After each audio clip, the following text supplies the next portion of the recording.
Test 1 2, test 1 2. Let's see if we're live. If I can get somebody in the chat to tell me if I'm live. And if you can hear me, and if the audio is good, and the audio level is good, and all of that jazz, please let me know. Because my stream on YouTube is not starting. So for some reason, I'm just waiting for a chat to pop up to say we're good. You're live and everything's Gucci. Oh, thank you. It's Gucci. So, welcome to another one of those off-the-cuff streaming sessions where I do not really have an idea of what I'm going to do except for take a look at Tales of the Valiant because, honest to God, I swear to God, I've not taken a look at the final Tales of the Valiant PDFs yet because I was busy on my own adventure, Hymn of the Dragonflower, which got funded, and now I have to work on it to get that to backers and all that stuff. So, yeah, this is just a hangout, so don't expect like a scripted live stream or anything. Also, before we start, I can officially, for the first time ever, say that I'm working on a print-on-demand version of Isle of the Dreaded Accursed. But as you can see, something went wrong with this. It is a print-on-demand from DriveThruRPG. I'm now in the phase where the interior... This is really funny. The interior is really good. It worked out pretty good. Now, it's DriveThruRPG, so the quality is not the same as like offset printing that I do for my Kickstarters or whatever. But for DriveThruRPG, it's pretty damn good. But it is the wrong way around. So this should be the back cover, but it's the front cover, and they have the barcode here for some reason, and this is the back. So something went wrong with uploading the thing, so now I have to re-upload all of that stuff, order a new print copy, and if that one turns out fine, I will have a print-on-demand version of the original Isle of the Dreaded Accursed for 5th edition. So if you don't know what that is, just plugging my stuff really quickly, Isle of the Dreaded Accursed is an original 5e adventure by me and JVC Perry. Right here. I also have a Cypher System version of that, which got crowdfunded. You can also buy that. That is also print on demand, layout by GetUp. So yeah, I'm proud of this one. Finally getting a print on demand thing. Thanks to Wally DM, by the way. Wally DM, the guy who I've written Quintessential Guide with, has helped me with creating the print files for that. He screwed up by doing this, but I forgive him because he's a friend of mine and people make, I don't know, maybe it's his fault, maybe it's DriveThru's fault, who knows. So, let me see. Oh wow, there's actually some people, there's 15 people watching. Oh, I thought I was just like talking to like 3 people or something. Now I got a little bit nervous. What are we doing today? 2 things. First of all, no, 3 things. I want to take a look at this book right here. The Tales of the Valiant Player's Guide. Now, just a look, not like a complete dive or whatever, just a look at this book. And I want to, of course, take a look at, where is it? It's right here. Tales of the Valiant, the Monster Vault, of course.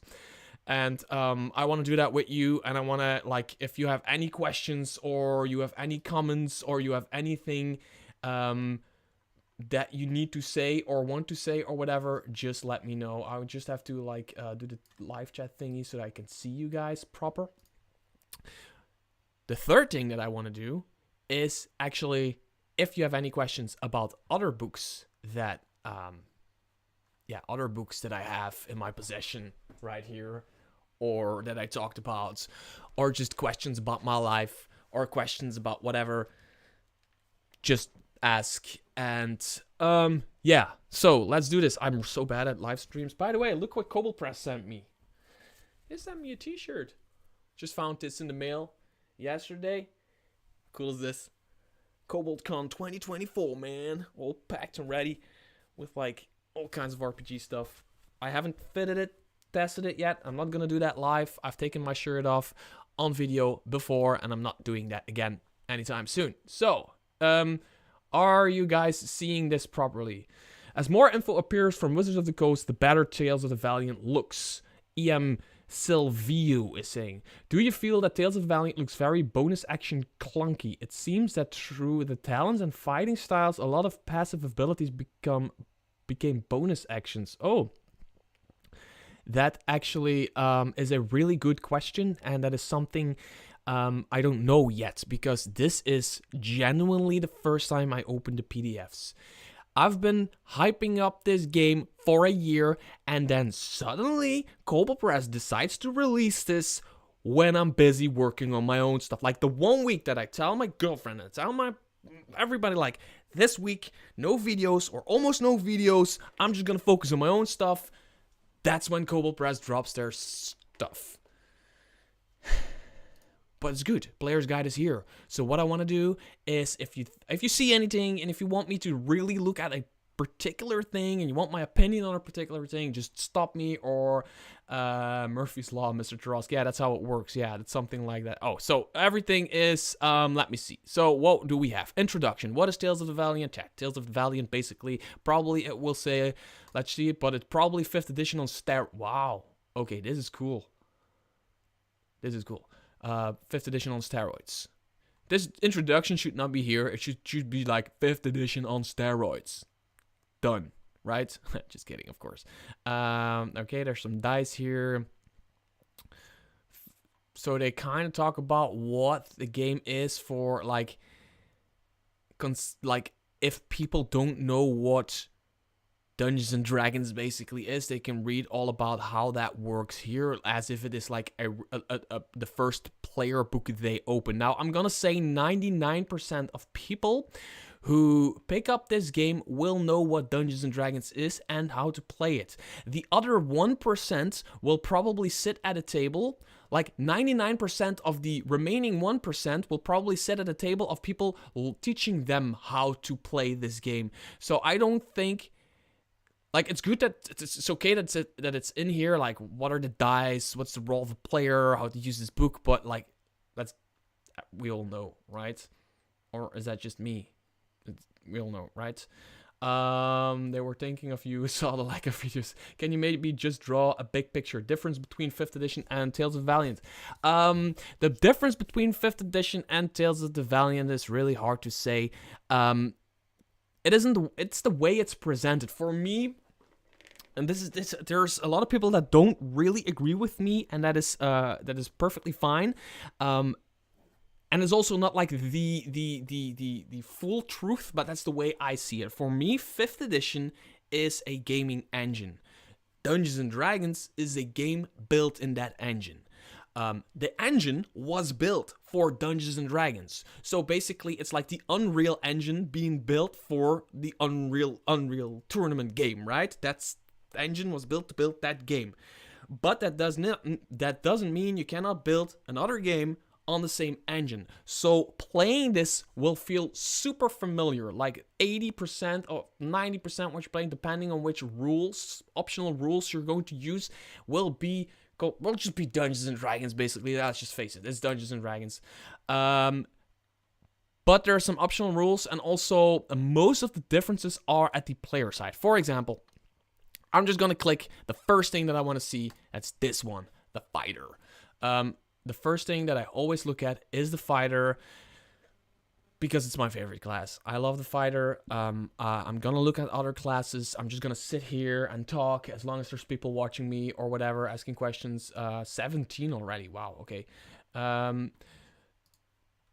So that's how I see 5th edition. 5th edition is the engine. Dungeons and Dragons is the game. But they also built Tales of the Valiant in that same engine. And if you use an engine from that people use to build a different game, you can build a game that really resembles that first game, but you built your own things in that. I'm gonna stop rambling about that. So the fighter, 1d10 stays the same, 1d10 plus constitution modifiers. The fighter, let's just look at the features. Last stand, martial action, action surge is still there. Is action surge, is that an original one, not a 3rd level thingy? So the main difference, to come back to your question, Piotr,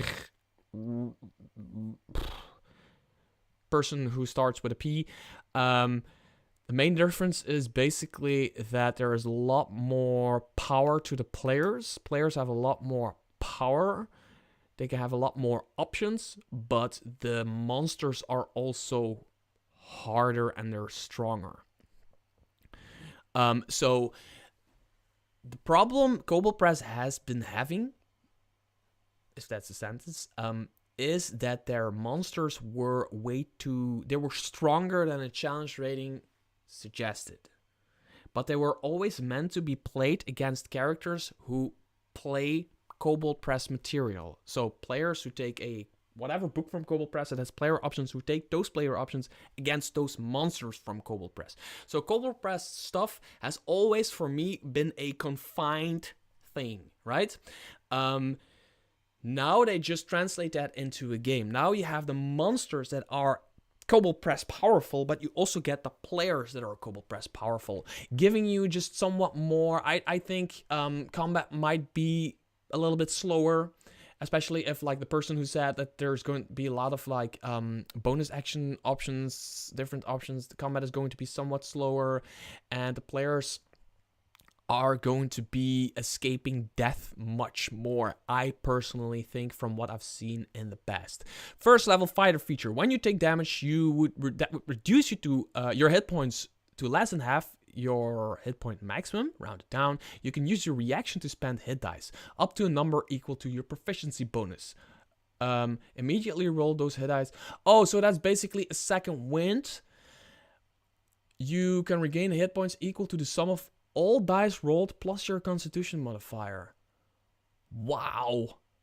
Oh, okay. Yeah, I reviewed this already, right? So this is basically a second wind ability from the fighter, but it is stronger, much stronger mathematically.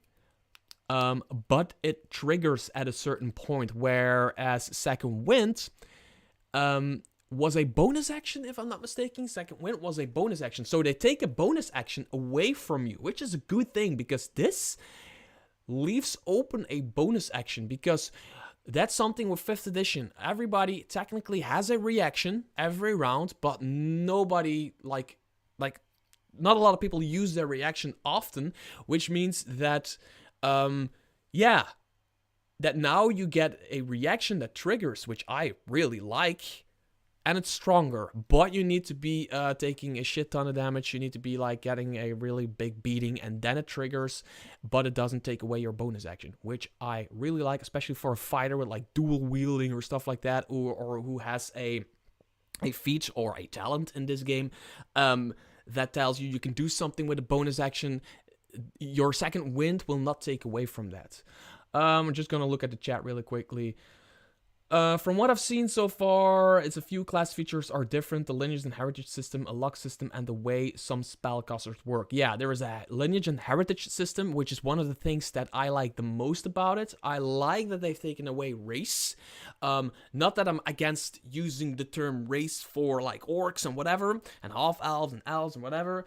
I just like the idea of a lineage and a heritage. I like the idea of having your character's lineage, which is literally their bloods, being, for example, dwarf, but their heritage might be explorer or something like that, because they might be found by humans, human merchants. So you have this dwarf thing, and you could also take a heritage from the dwarfs, making you a full stereotypical dwarf Gimli type, but you could also take a dwarf lineage, your blood is dwarven, you look dwarven, but you've been picked up by human merchants, and you picked up some skills from traveling around as a merchant, something like that, right? I cannot keep up with the chat. Holy shit, you guys are... There's freaking 22 people watching right now. I like this better than Second Wind, as it's usable as a reaction rather than bonus action. Means much handier for keeping... Yeah, I liked it as well, Evan. Yeah. Martial action. Should I zoom in a little bit? Is this better for you guys? Wait, I can even zoom in further, right? What am I doing? Where are you guys? This is better, right? Yeah, I think this is better for you guys. Martial action, first level fighter feature. Your tactical experience allows you to act quickly on the battlefield. You can take a bonus action on each of your turns in combat to perform a weapon option. See weapon options in chapter 5. I will take a look at that, because that's something... So I was talking about one of the features that I really liked, which is lineage and heritage. But I don't like the luck system, for the pure reason that I don't like quantifying luck. I don't like luck as a feature. I don't like that. Luck is luck. Period. For me. I really cannot stand luck systems as a mechanical feature. I really can't. And I want to say I like the what is the other system called? The luck system and the doom point system. I want to say I like it, but just the implementation of it is just a little bit lackluster for me personally. But I really like the classes. I really like how the classes are built. Yeah, luck is what the dice do, for sure. That's what luck, there's already luck in this RPG, in D&D. I'm just gonna call it D&D. There's already luck in there. You already can crit. You can already crit fail. You can already miss. You can hit. You can jump over a spike pit, but instead jump into a spike pit and die. That's where the luck and the bad luck comes in for me. So I don't like luck as a system. Yeah, I don't like that. I've never liked RPGs also who have Indiana Jones type characters that have luck. I don't like the lucky feat in Dungeons and Dragons, and I don't like, what is that, halfling luck or whatever that is, where they can reroll each one. Just call that something different, and I'm totally okay with it, but don't call it luck, please. Your tactical experience allows you to act quickly, weapon options, features, blah, blah, blah. Choose one of the following martial actions that you know. Okay, martial actions. Aim. Guard, quick strike, wind up. Wind up. Aim requires wielding a ranged or thrown weapon. As a bonus action, there we are, there's a bonus action. You take the time to increase the effectiveness of your next ranged weapon attack. Select one target you can see. If you make a ranged weapon attack against that target before the end of your turn, double your proficiency bonus for the first attack roll. I like that.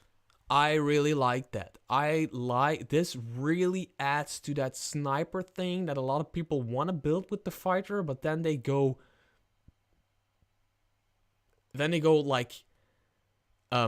rogue or whatever to make it work, but they actually want to play a fighter, but then they take a rogue or they take a ranger in order to be a good archer or something like that. This really adds to it, and this really works well to me mechanically. Yeah, I'm going deep into the fighter because, no pun intended, because it's my favorite class, so I know how it works. I've played it 1,000 times. I might make a mistake here and there. Just correct me. But this not being a bonus action, using your second wind will not interfere with your aim, which is good. I'm just gonna, man, you guys, wow. Folks in chat, hit the like button to help Mr. Tarask out. Yeah, everybody, now hit the like button. And now I know there's not a lot of people in chat. There's only 27 people watching, but for me, that's a lot of people, and especially how talkative you guys are. So, you can always drop me $1 or whatever via the thing below the chats. So I really see your question. Other than that, I will try to keep up. They replaced inspiration of 5e with luck entails the Valiant. Maybe they should have called it hero points. Yeah, Steven Dragonspawn. I completely, totally, 100% agree with you. And there is no but. I really agree with you. Even call it Valiant points. Valiantism. Is that a word? I don't know. Make it a word. Put it in the dictionary. Valiantism. Here's a luck system, but it's actually how valiant you are. Boom. Now suddenly the title of your game actually also refers to a system, right? Now I'm breaking this down. Some people might like it, and I don't hate it. I will just not use it myself. I really like the fighter until now, right? Guard requires a shield. As a bonus action, you raise your shield to intercept incoming attacks. Select one enemy creature within 5 feet of you. That creature has disadvantage on the first attack rolls it makes against you or an ally within 5 feet of you before the start of your next turn. Like it. Disadvantage, really strong. You put your shield up. There is this artwork, somewhere from D&D, somewhere old school artwork where a fighter is sitting in front of a freaking dragon spitting fire or whatever. Okay, that's a save, but you know what? They're doing something and they're shielding their allies from that. I want to be able to do that as a fighter. I want to be able to to be freaking Captain America with a shield, and there's this blast coming in, and you just sit in front of somebody, and you take that blast, and the person who does the blast has disadvantage on you and the next person. That is what a fighter is all about. I love it. Quick strike. After you take an action, attack action on your turn and attack with a light melee weapon that you're holding in one hand, you can use your bonus action to make 2 attacks with a different light melee weapon that you're holding in the other hand instead of the 1 attack typically granted by 2 weapon fighting. You don't add your ability modifier to the damage of these additional attacks unless the modifier is negative. With a different light melee weapon that you're holding in the other hand, instead of the 1 attack typically granted by 2 weapons. Oh, did you? Oh, even Stafford, did you just become a member? Thank you. Thank you for that. Hero feels like you're doing something. You used a hero point and do a hero thing. Luck points feel like, oh, somehow I am okay. I did nothing and did a thing. Loot, loot. You nailed it. Put that in a tweet now. For everybody to see. And if you don't have Twitter or X, whatever, put it somewhere. Tattoo it on your back. I don't know, as a tramp stamp or something. But that's really, really good. Yeah. Heck, I might even use the luck system and just call it something else. Tell my players to never refer to it as the luck system.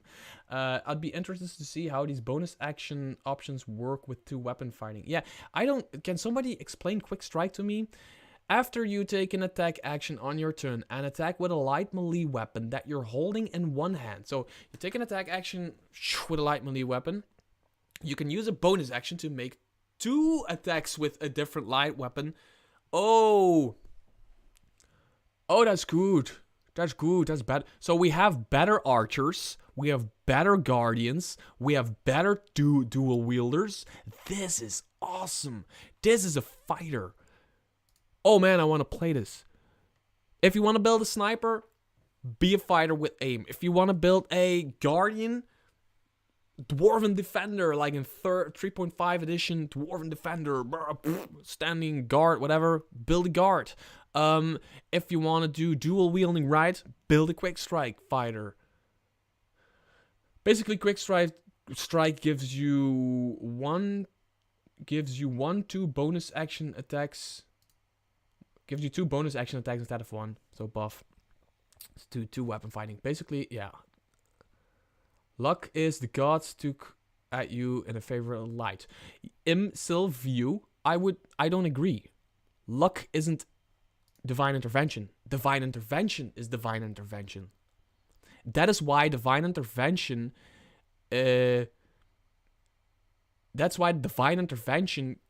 can be a system, mechanical system, but luck can't. Get up, welcome, my friend. I really have an issue with the term luck in any system. I have a problem with just using luck as a mechanical system. Yeah, I'm sorry for that. I will not stop saying that. That's just for me. I have a problem with that. Call it divine intervention, call it Valiant points, call it hero points, but luck isn't quantifiable in my book, personally. Note for every new people here, many of the recent books that Mr. Tarask has made or helped make would be useful in Tales of Valiant as well as 5e, and there's some good stuff in there. Thank you so much. Yes, that's the thing with Tales of the Valiant. Tales of Valiant is backwards compatible with 5th edition because it's basically 5th edition on steroids. So that means that a book like this one, which was successfully funded on Kickstarter, The Quintessential Guide to Monster Encounters, is a 5th edition book, but you can use every encounter, every monster, every magic item, every whatever of this book in Tales of the Valiant without any problem. This is the Kickstarter version that's going out to backers. European backers should be getting it this week or a few days ago. USA backers and the rest of the world have to wait for a ship to arrive in the USA, but the ship is on the way. That much I can say, but I don't know how long it takes for that ship exactly to get to the USA, and then the books need to be spread around the world. And also a print on demand of this will be on Drive to RPG. I don't know, in a month or something like that, you will be able to pick this up as a print on demand. Print on demand, usable for anything. Also, my adventure, Isle of the Dreaded Accursed, by me and JVC Perry.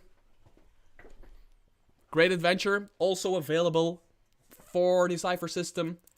Layout of that one is done by the wonderful Cat Up, who's in the freaking chat right now. I've read it cursed. Horror adventure, tier 2 adventure for 5th edition. You can use that for Tales of Valiant, no problem. No problem at all. Where were we? Is there still people here? Were you listening to my pitch? You better listen to my pitch. I just do live streams to sell my own shit. I just wait for somebody like Cat Up to be like, oh, Mr. Trosk has a bunch of stuff. But like secretly, half an hour, I just told him to like tell you guys that. So I have a reason to plug my stuff. Yeah. Remember, a light weapon is usually 1d6. So at most, a dual-wielding fighter just does 2d6 extra at high levels. It doesn't add your status modifier. So are you okay with the name of Doom Points, Tales of Valiant? And yes, Doom Points, I'm okay with the name. I'm okay with the system. I just don't, I think it's underutilized. There were early versions of it. Let's talk about Doom Points in a bit. Let's just flip through this fighter really quickly and then jump to Doom Points, and I will tell you why I like the implementation a little bit less, but I like the idea of it. I really do. Yeah. Action search, we probably wind up. As a bonus action, you ready a powerful attack against a nearby target. Select one target that you can see within 10 feet of you. Ooh, 10 feet. Ooh. If you heat that target with a melee weapon attack before the end of your turn, the first such attack deals extra damage equal to your player handbook. Your proficiency bonus. Of the same damage type as the weapon. 10 feet. Why is that 10 feet? Oh, requires wielding a heavy or versatile melee weapon with both hands. But why is that 10 feet? That's great. So you reach out and you're just... Are heavy weapons or versatile weapons in Tales of Valiant always 10 feet? Is that a thing? Because it's 10 feet, that's actually really cool to have. Yeah. Now we have a good sniper, we have a good guardian, we actually have a good dual wielder, and we have a good kick your fucking ass guy, basically. So basically, if I wanted to build, I don't know, Legolas, I'd build an aim fighter. If I wanted to build Gimli, I'd build a wind-up fighter. Right? If I wanted to build, I don't know, Boromir, I'll build a guard. He's just the first guy that comes to mind who has a shield. Doesn't actually use it a lot, like in Lord of the Rings or whatever, but you know what I mean. Fighters, action search. When the need is great, you push your body to it. When the need is great, you go to the toilet and you push your body to its absolute limit. On your turn, you can activate the feature to gain another action, in addition to the action and possible bonus action. So that's the same. Once you use this feature, you must complete a short or long rest. Nothing changed there, if I'm not mistaken. Ooh, starting at 13th level, you can use it twice before arrests, but only once on the same turn. And then there is subclasses. Okay, I'm really interested. I will go to Doom Points after this, I promise. If there's still people interested in me taking a look at this, I will go to Doom Points. I don't know why I'm so high energy suddenly, but yeah. Gotta get home. Gotta get back to Void homework, hoping to get the second playtest. Yeah, shout out to Cat Up. He's going to release Void Home. Actually has playtest material that you can grab for a really ridiculous price, like ridiculously good price, which is a Cypher system RPG that he's creating, where he uses a Cypher system again as the engine, but he changes some rules around. I will review it. I will absolutely 100% review it on my channel, but I can already say it is fucking awesome because Kata built it. That's just, he just has a, I don't know, I just agree with 90% what the person creates. So yeah. Spellblade. We have a Spellblade. Don't like Spellblades. We have a Weapon Master. And we have a... Oh, that's it. Is there only... Did I miss one? Is there only two? Okay. There's only two. Right? Okay. Weapon Master. Yeah, Wind Up will work nicely with polearm builds. Yeah, it will. It will absolutely. Void is really good. Oh, it's really good to see some people actually talking about something that deserves that amount of attention. Void Home, check it out. We have a Weapon Master and we have a Spellblade. You know, I wanna like I would love to sit here and act like I'm interested in the Spellblade, but I'm not. I cannot play spellcasting fighters. I can't. I want to play if I want to play a spellcaster, I play a freaking wizard or whatever. If I want to play a martial character, I play a fighter or a barbarian or whatever. But mostly 90% when I get to play, I will create a fighter anyway. And I'm just not gonna act as if I'm interested in this. I'm sorry, just not. Maybe there's like one thing in here that you want me to really look at, but other than that, Weapon Master. Most fighters feel a deep connection to their weapons, but none so more than a Weapon Master. For them, a favorite bow or blade is a natural extension to their body, a trusted ally. Fighters who pursue the subclass learn to use their chosen arms with efficiency and artistry. All classes only have 2 subclasses. Well, I guess that's fair. Look at a Heavy Weapon Master talent. You'll see what I mean about the bonus action clunk. Okay, noted. Okay, 2 things. I have a piece of paper. I have to look at Doom points and the Weapon Master talent. I'm making a list, guys. I'm really involved in this. I'm really good at doing streams. I'm super talented.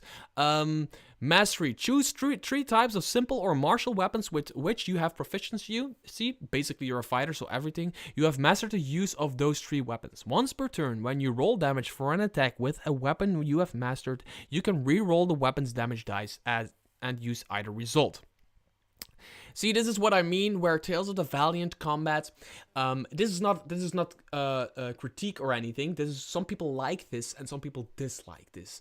But this is what I mean with Tales of the Valiant combat will be a little bit more stretched out and maybe, I want to say clunky, but that sounds bad.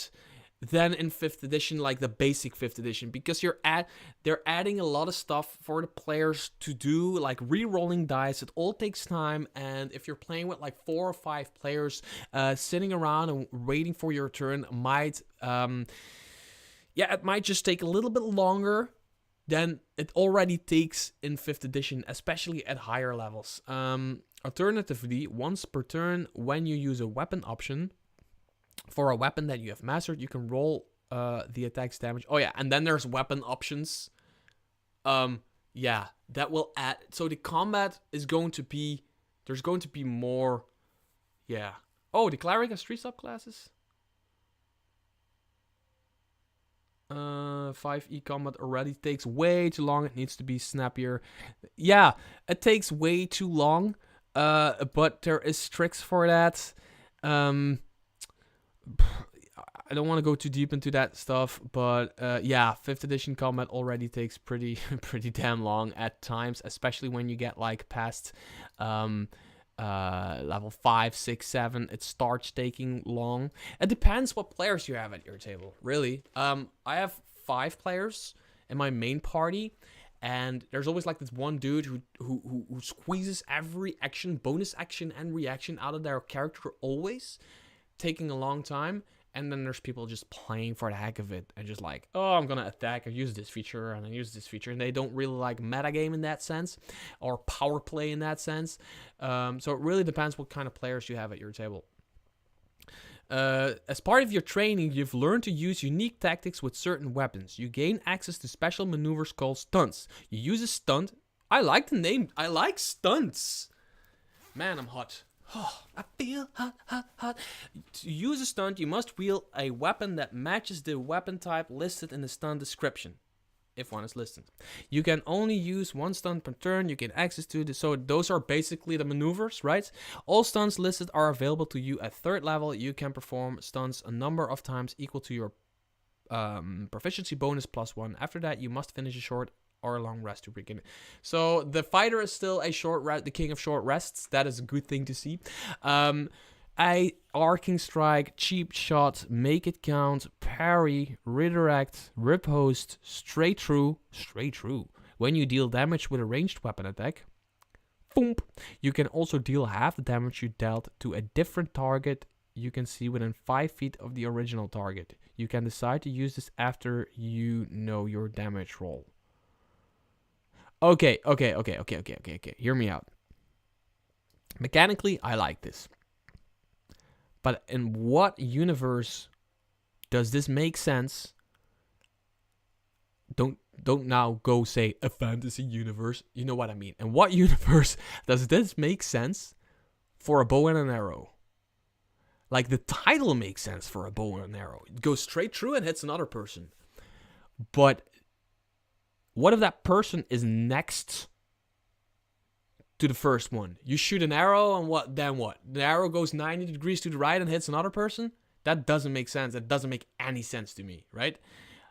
If it was like one line thing, if they said like the person needs to be behind that one person in like a line, when you draw a line from you to your first enemy, if there's another one, then it goes straight through, which the title implies, straight through, right?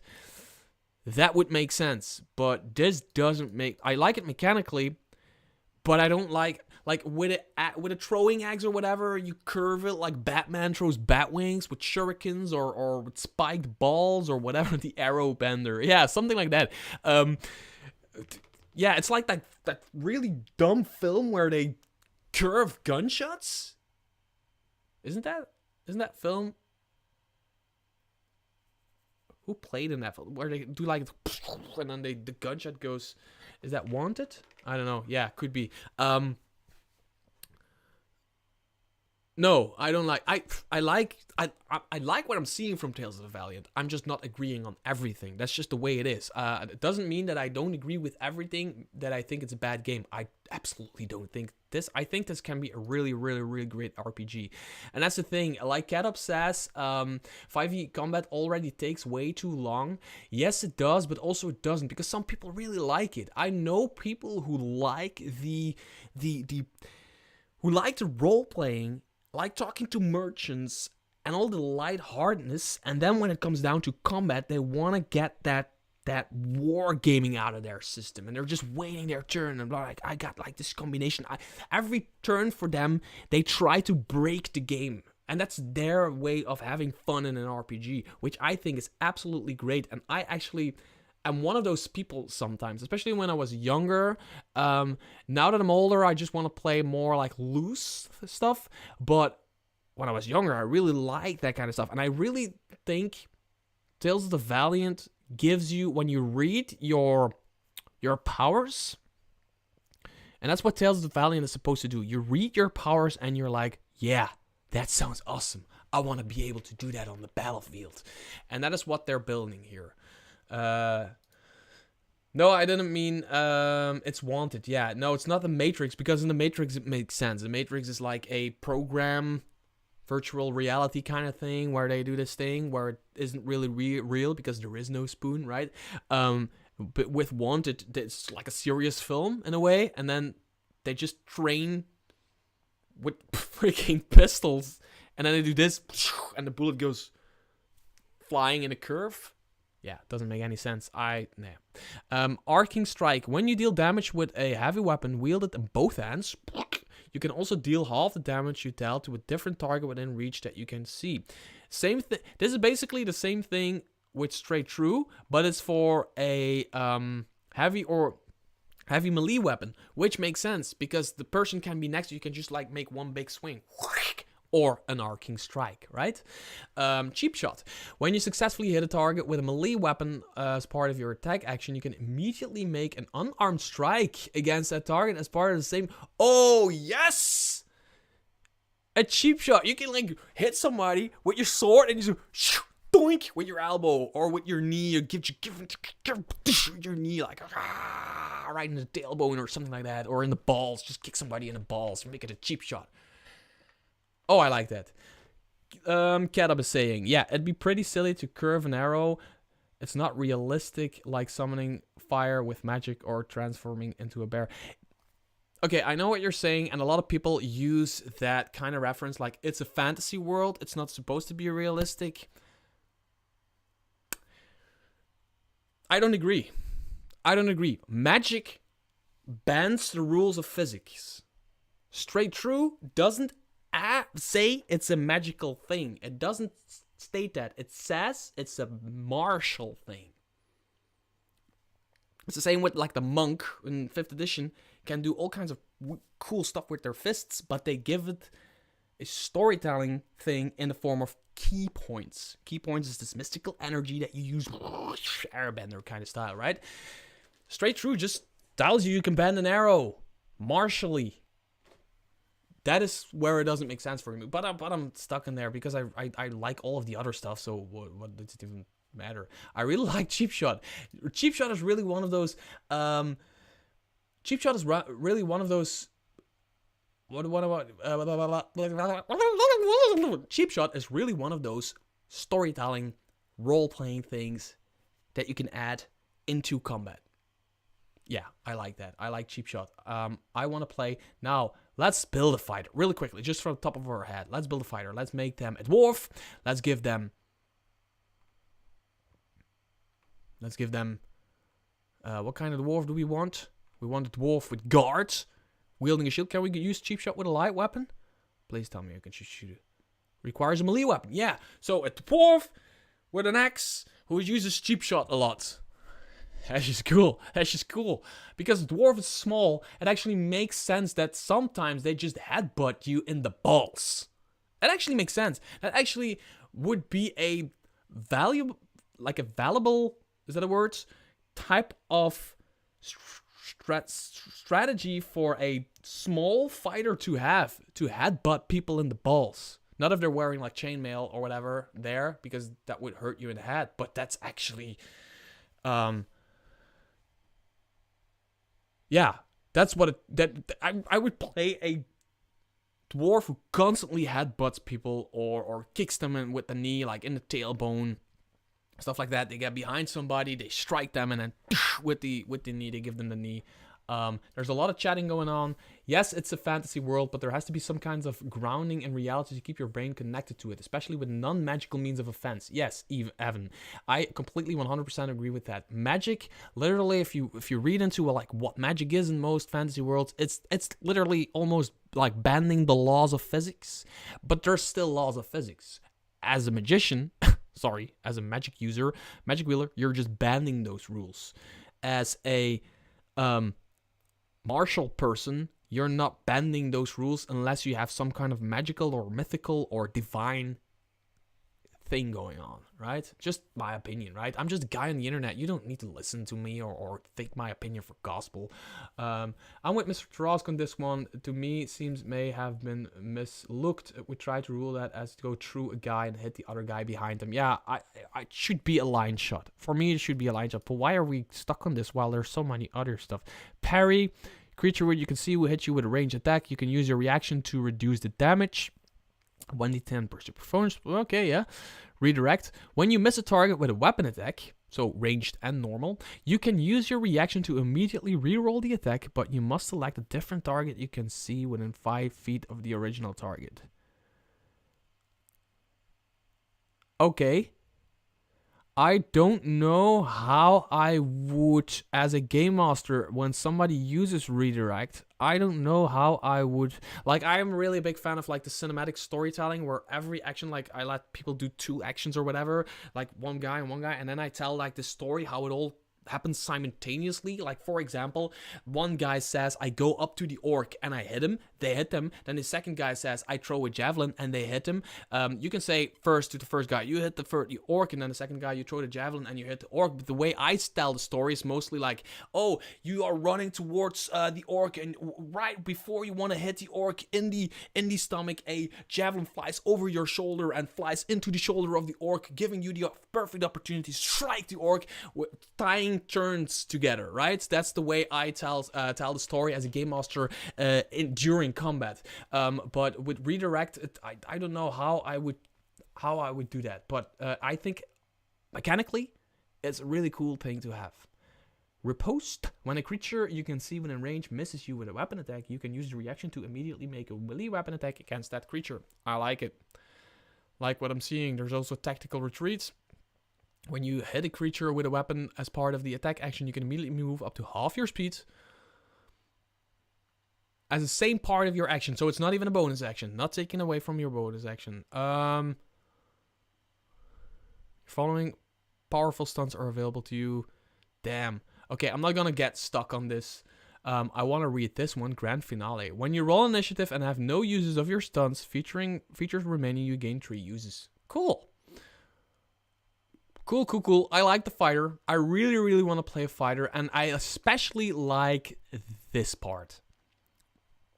I like that they now build a good sniper. They build a good guardian, tank, whatever. They build a good two-wielder, a good kick your fucking ass guy.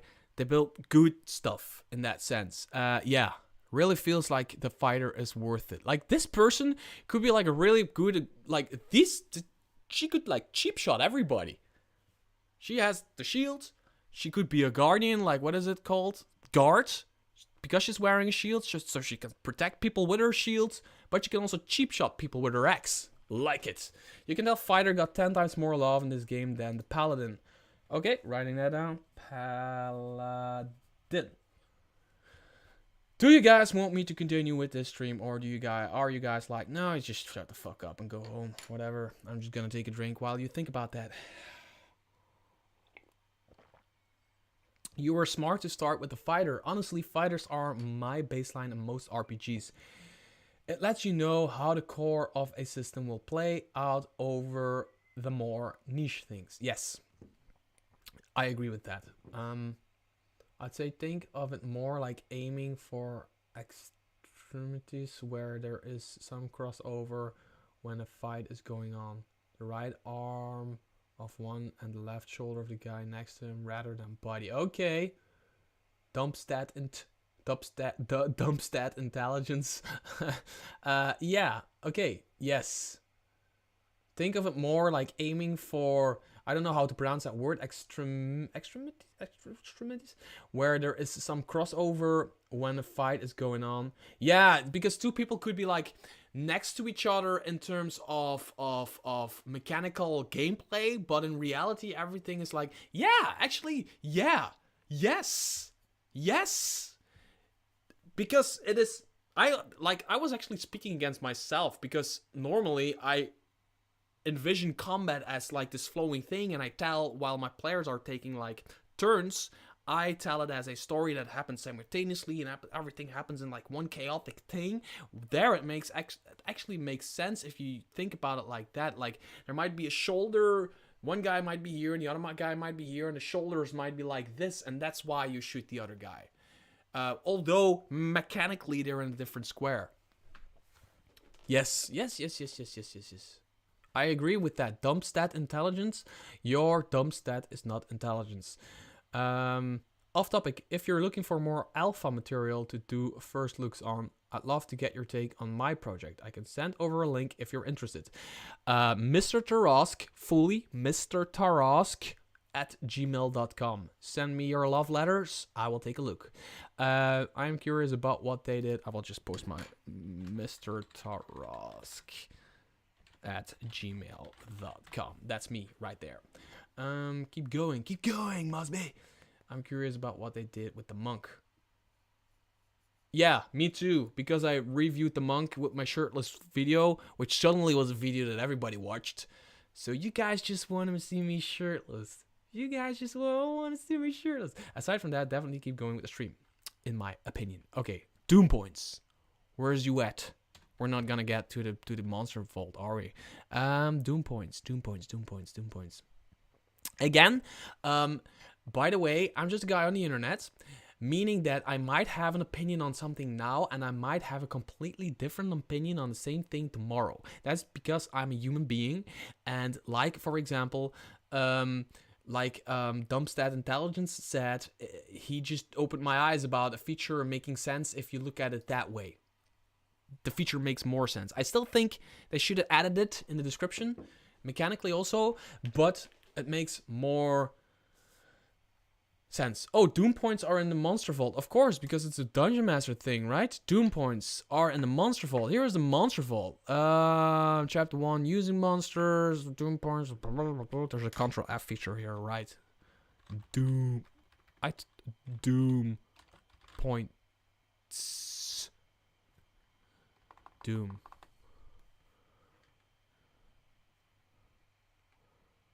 Doom? Where are you at, Doom? Doom. Optional rule. Doom. Right here. Optional rule. Doom. Modifying monsters.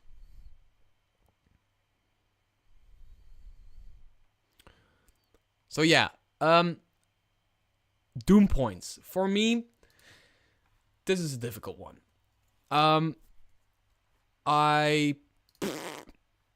Wait, just give me a second here. I need to get my story straight. Friends are getting higher than my straight. They did a playtest where they gave us monsters that had Doom point abilities. And you could slap one Doom point depending on the encounter CR, like they say right here, encounter CR. One Doom points towards a monster, or depending how hard you want it to be, 3 Doom points, whatever. And the monsters had Doom points abilities. They took that away, and now they have more generic Doom point thing, where you can use Doom points for every monster ever from 5th edition, which is great. It's a generic thing. It's backwards compatible, but I like it. I really do. I'm gonna use it for like boss fights. If it's a level 5 boss fight, I'm gonna add 2 Doom points. Because it's Tales of the Valiant. Players are also stronger. Game masters can use those things. But I'm sad they took it away from the monsters. I think having really cool abilities, but using a Doom point system was really like, for a game master, the game also needs to be a game. It needs to feel like a game, right? I always that's why I like to improvise during my games, because that makes me feel like I'm part of the game and not just an accountant that sits at the table making sure everything works right? So, having Doom abilities was really cool. Like, this monster has 4. This monster, if you want to use it in a boss fight or whatever, you want to make it more harder or whatever, it has 4 Doom points and it has 2 abilities. One ability uses 3 Doom points and one ability uses 2 Doom points, whatever, right? You as a game master could really be like, I'm gonna use a Doom point ability. And be like, oh man, this is gonna suck for you guys. Yeah. That's just not what they did in the final version. And I miss that. I really miss that. I remember the feeling I gotten when I first read that, when I first saw those monsters in a playtest. Really like that. Now they have an optional rule. At the start of each combat encounter, the GM gains a special resource called Doom, based on the CR of the encounter, as detailed in the Doom by encounter tier table. It is the GM can use Doom to influence the results of creature die rolls, turning the tide of the PCs or helping a creature last just 1 turn longer. The GM can spend Doom in the following ways. Hello, Mr. Taraz. I'm a great fan of your videos. Hug from Brazil. You're getting one of those Helldiver hugs back from me. Yes, I play Helldivers, by the way. If anybody wants to play ever, I don't know, Mr. Taraz at gmail.com. Yes, give me your friend code or whatever. Also, it doesn't say here, but I think it's mandatory to play heavy metal music when you use Doom points. Just saying. Give a creature advantage on an attack roll, so you can use these Doom points. So, your encounter CR, let's say it's a level 6 encounter. You get 2 Doom points. You can spend a Doom point to give a creature advantage on an attack roll. You can give a PC disadvantage on a save. You would be a real douchebag to do so, but yeah, you can. Once per encounter, refresh, recharge, or otherwise gain 1 additional use of a limited use feature such as Dragon's Breath weapon. So yeah, I like the first one and I like the third one. Just recharging your breath weapon by using a Doom point, just giving you like 1. By the way, everybody who's in the chat right now, who's watching right now, hit the thumbs up, please. That helps me. Hit the freaking thumbs up. Just do that. Hit the thumbs up. So I like having a breath weapon recharge without you having to roll a d6 for it, right? Just giving you that one-time use for an extra breath weapon, once or twice, whatever. Extra breath weapon. I like that. I like giving a creature advantage on attack roll. I don't really like giving a PC disadvantage on a save unless you have a good reason to do so. But if you have a good reason to do so, you could do it anyway as a game master. Right? As a game master, you always... People often forget that, but as a game master, you always have the power to give somebody disadvantage on something. If somebody's hanging from a cliff like this, right? And then a freaking red dragon flies in and they breath weapon you while you're hanging from a cliff above the lava, you're gonna have disadvantage, right? You don't need to spend a doom point for that. But just being like, oh, I spent a doom point to give you because I don't like your face, disadvantage on the attack roll. That's no, right? But I really like the refresh thingy. Doom is optional and exists to give creatures some extra staying power against particularly powerful, crafty, or resourceful PCs. Keep in mind, Doom doesn't have to be used in every common encounter. Yes.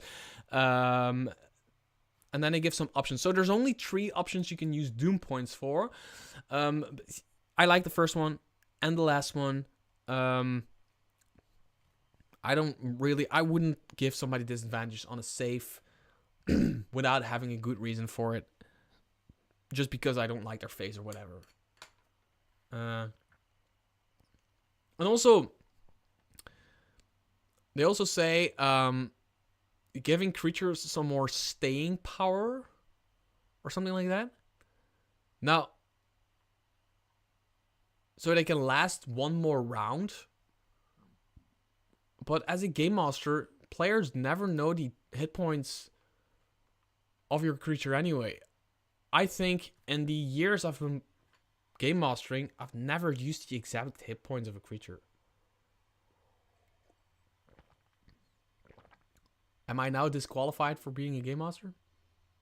From being a game master? I always look at like, oh, it has 300 hit points. Let's say it has 300 hit points.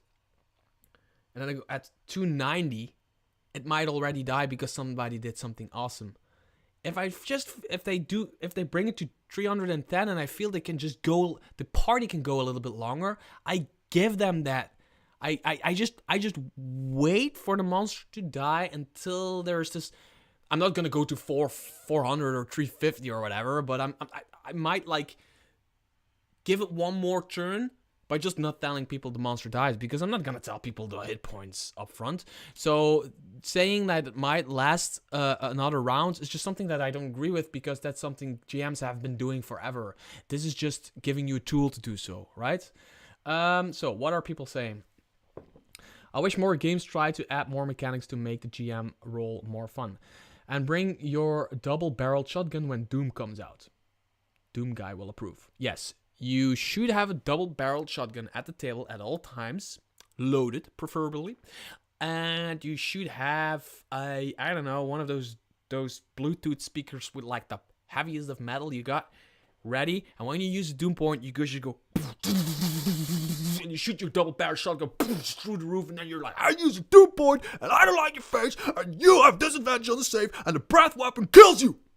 That's how you use Doom points. That's the only way you're allowed to use Doom points. Just saying. I wish there was a balance mechanic for the player to say no, like in Cypher. Yes. Man, I like to use Doom points. Playing a campaign using Black Flag role-playing, a man and knight with Doom points became a big monster. Yes. Yes. Yes. Yes. I also like Doom points. I just think they could have done more with it. I don't say my players how many hit points the monsters have too. Yeah, of course. You're not gonna be like fighting a monster and be like, hey guys, by the way, this monster has 285 hit points. Just saying. That's not the game, right? Yeah. Cat up, I'll be honest, and my players don't notice. Sometimes I ignore health points. Sometimes I count numbers of hits or points for how dramatic things are going. Still a mechanic, just different. Dude, yeah. I don't know if my players are watching or whatever. I don't think so, but I don't even. There's often times that I don't even know how many hit points a creature has. I just have my players fight it, and when it feels right, they kill it. Yeah. Hey, Michael, you're late. That's okay, because it is evening in Europe, but it is not evening in the United States of the America. United States of you stated nights of the yeah. So yeah, that's my opinion on Doom points. I like them, just underutilized. Period. What's next? I needed to look at the Weapon Master talent. Talents are in the thingy here, right? Talents. Where are the talents? Safety tools. Oh, there's safety tools. Talents. Where's talents? Oh, talents. The Weapon Master is a martial talent, probably. Oh, I like that. That they, by the way, like they split that up for convenience. Just they have magic talents, martial talents, and what was the other one? Talents? Something talents? Martial talents, weapon. What was it? Heavy weapon? No, Weapon Master? Welcome, David. Welcome to the stream. We've been streaming for a while. You missed everything. I've taken a look at Fighter, which I really like, especially like the first part. Like they really built some good stuff for the Fighter. It is my child, the Fighter. I love the Fighter. And second thing we took a look at were the Doom points. I like them. I just think they're underutilized. They could have done more with them. My opinion. I do the same. It dies when it feels right. Yeah, that's how I do it. I have like a general. I know how much hit points it has, and then I go like, it dies around that amount of hit points for me, but at a cool moment, right? I don't want like a very cool fight to be all anticlimactic just because somebody stabbed it with like, I don't know. It's just, it needs to be like somebody hits it, another person hits it, and then another person hits it, and then I just tell this story as if one big thing happened simultaneously, the party working together to bring the monster down. That's when it dies, for me. We were looking at... Somebody told me I needed to look at the Weapon Master talent. Is that Weapon Master? Is that in here? Oh, Heavy Weapon Master, probably. Because of the bonus action. Who was that? You have great skill with two-handed weapons. While wielding a melee weapon with the heavy property in two hands, you gain these benefits. When you score a critical hit, you can make one additional melee weapon attack as part of the attack action. In addition, your attacks become overpowering. As a bonus action on each of your turns, you can give yourself one of the following benefits. The next melee attack you make with a heavy weapon ignores resistance to your weapon's damage. Your next melee attack with a heavy weapon has a -5 penalty to the attack rolls. If the attack hits, it deals extra damage equal to your strength score. So, who told me to take a look at this? It's because the second part of this is a bonus action. And since there's already so much bonus action stuff going on, this game can become really bonus action heavy, but you only get one bonus action. I get that. I need to like look further into this game to actually say that I agree with this, but I think, yeah. Oh, strength score. Oh, thank you, Indiana. Strength score. Deals extra damage equal to your strength score. I was about to say that I didn't think it was a fair trade-off to get a -5 penalty and then a strength modifier extra damage. I was like, that's not balanced because your strength modifier is like, I don't know, 4 or 5, maybe 6, I don't know. But you take a -5 penalty, which is a lot in games like this. But half your strength score, that's better. Like if you have 20 strength, if you're like a badass with 20 strength, that's 10 extra damage for a -5 penalty. That could be cool. Indiana doesn't mind all the bonus action stuff. Yeah, it's kind of stuff that really becomes like clear when you actually play the game, right? When you start playing the game and you start at like level 6, level 7, level 8, like tier 2 is when most of that stuff happens. You start noticing that you have too many options for your bonus action. Yeah. Shield Mastery. You can wield a shield as an extension of your own body. As a bonus action, you can attempt to shove a creature. Well, you know that when you use your action to dodge, your AC increases by the amount equal to the armor bonus of your shield.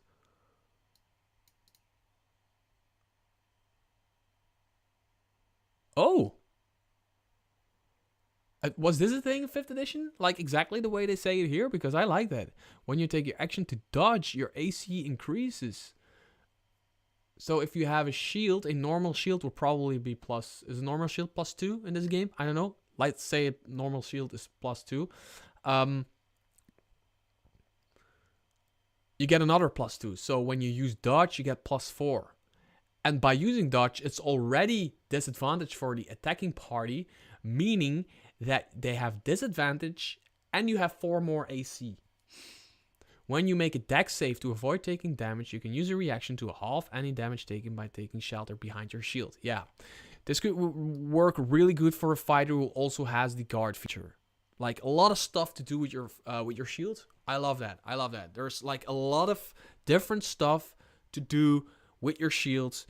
So you can really build a shield master that also has a light weapon in one hand and can still do those really cheap shot things like headbutt somebody in the balls. By the way, for people who just dropped in, I talked about building a dwarf who's small and who can attack with an axe and then cheap shot by using a bonus action to use an unarmed strike, which basically means as a dwarf, you're small, you can slash somebody with your axe and then headbutt them in the balls. I don't know why I keep repeating that, but I think it's really funny.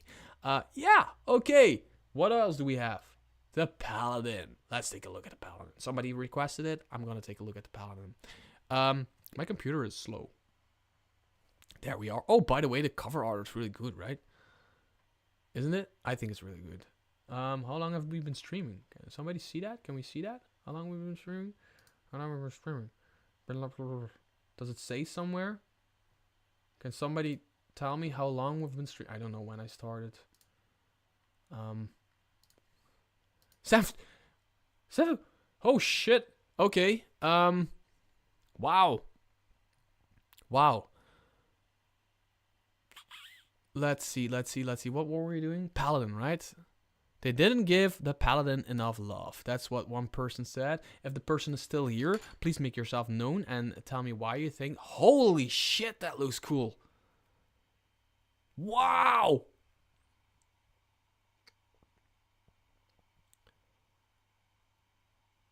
I don't know, man. I don't know. Wow. Shit.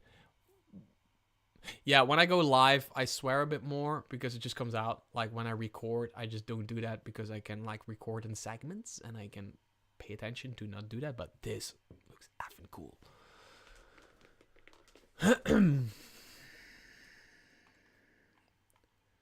Yeah. I just need to like take a look at the chat really quickly. Just wanna tell everybody who's in here again. Oh, 24 thumbs up. Thank you. Everybody who's in here still, please hit the thumbs up. Below the video, hit the thumbs up.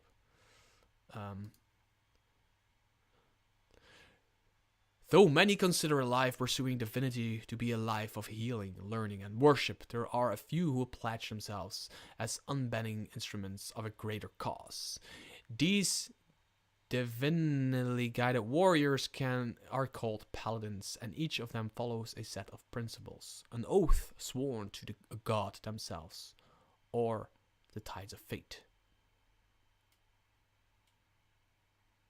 Paladin is a class that combines aspects of healing and fighting. Your class can hit very hard and small number of times, so stay in the thick of things to be useful when the moment comes up. Yeah, I have always liked the Paladin. My first character. Okay, I'm gonna say something that, yeah, I'm gonna say it. It's going to be, it's a premiere. Hang in here. I was 16 years old, no, 15, when I started playing D&D. I was completely madly in love with the Lord of the Rings, and a guy in my class told me there was a thing that was called Dungeons and Dragons, and you could do anything you want, and you were basically playing Lord of the Rings. And I was like, ugh. I was like, can I please play with you guys? And it's that guy who I am now really grateful of allowing me to play with them. every Wednesday after school, Wednesday afternoons in Belgium there's no school, so every Wednesday from midday, mid 12, whatever, to the evening, we would play D&D until I was like about 18 or 19 years old. So for 4 or 5 years, we played D&D every fucking Wednesday, right? I sat at the table for the first time, and they just opened the third edition Player's Handbook and be like, there's all kind of classes. I didn't even know I didn't even know there was a thing called a sorcerer. I didn't know what the fuck is a warlock, right? And then I saw the Paladin, and I played, and this is going to be I played a character. They were like, so you're now a Paladin, here's your class features, you're this, what do you want to do, right? What's your name? And I couldn't figure a name out, and I called myself Paladin. Paladin the Paladin.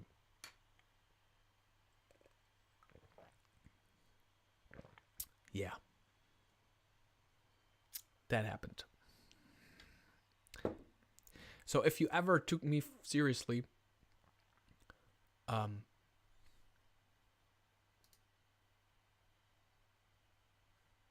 stop doing that, because I played Paladin the Paladin. Somebody is saying heavy weapon master talent. I think you're not watching live right now, Alex. Make sure to click the live button in like the video, then you jump to live, because we're taking a look at the Paladin right now. So yeah, Paladin. We can play Aladdin the Paladin. I know it's pronounced Aladdin, but then you have to say Aladdin the Paladin. That makes less sense. But we in Belgium call Aladdin for some reason. So Aladdin the Paladin. I played Aladdin the Paladin for like half a year, and I'm proud of it. I was 15 years old. I didn't know what I was doing. Boromir was the coolest guy I knew, and Gimli was even cooler. The Paladin. So there was a person who said that the Paladin didn't get enough love, right? So why?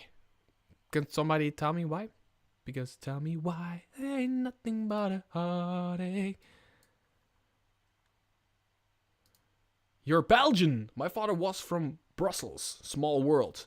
Yes, I am from Belgium. I am in Belgium. Little known fact. This is actually a really cool thing that I tell all fantasy nerds. The town that I live in is called Bree. B-R-E-E. And if that doesn't ring a bell, you're not a Lord of the Rings fan. In Fellowship of the Ring, the first village they get to, where they meet... Do they meet Aragorn there? It's called Bree. Exactly the same Bree.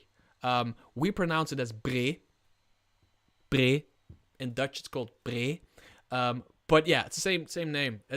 I remember watching Lord of the Rings for the first time, and they went to Bree, and the subtitle just said Bree, and I was like, what? That's so weird. Just like a small little village in Belgium, somehow has the same name as the first small village the Fellowship of the Ring gets to, in the movies at least. How cool is that? Tell me that is not cool. When I first started playing back in the 80s, I pronounced paladins like Aladdin. Paladin. This is so cool. Paladin. Yeah. One of my players in my AD&D game has a surname of Gondor. Also a point of pride for us nerds. That's so cool. If you don't mind me asking, how popular is D&D out there? I'm from Puerto Rico, and it was known here, but couldn't find much after I left school. Right now, if you play it and you tell people you play it, you're considered to just be like a nerd, not in a bad sense. You're just like a gamer, a nerd, right? Some people find it a bit weird, but they're okay with it. Back when I was like 15, 16 years old, 20 years ago, yeah, you were a nerd. Yeah. I was lucky to walk into the hobby at that early in Belgium. I don't know if there was, like... Back then, I didn't know more... Like, anybody outside of my party that I played with who played D&D. As a matter of fact, we all sucked at the English language, and all we had was English 3rd edition books. So we probably played the game completely wrong. yeah, so we just played like we thought we should play. One of the guys like after I started playing with them, like 2 years before or something, they just picked up like a starter's kit or something. They started playing, and then they involved me in it, and I'm really grateful because I didn't know the other guys. It was just like this one guy in my class. I was talking about Lord of the Rings, how I liked Gimli, how I liked Boromir, how I was just completely in love with Lord of the Rings, and yeah, he was just like, there is a game that resembles that, and he just explained the game to me in like one sentence, and I fell in love, and that's also the moment in my life I went from trying to be a cool guy to being a nerd. Like, before that moment, I was a pretty popular kid in school. I had a lot of like popular friends, right? I don't know why I'm sharing all this, but I'm here right now sharing this anyway. So I was popular. Like, I liked everybody. Everybody liked me, basically, right? I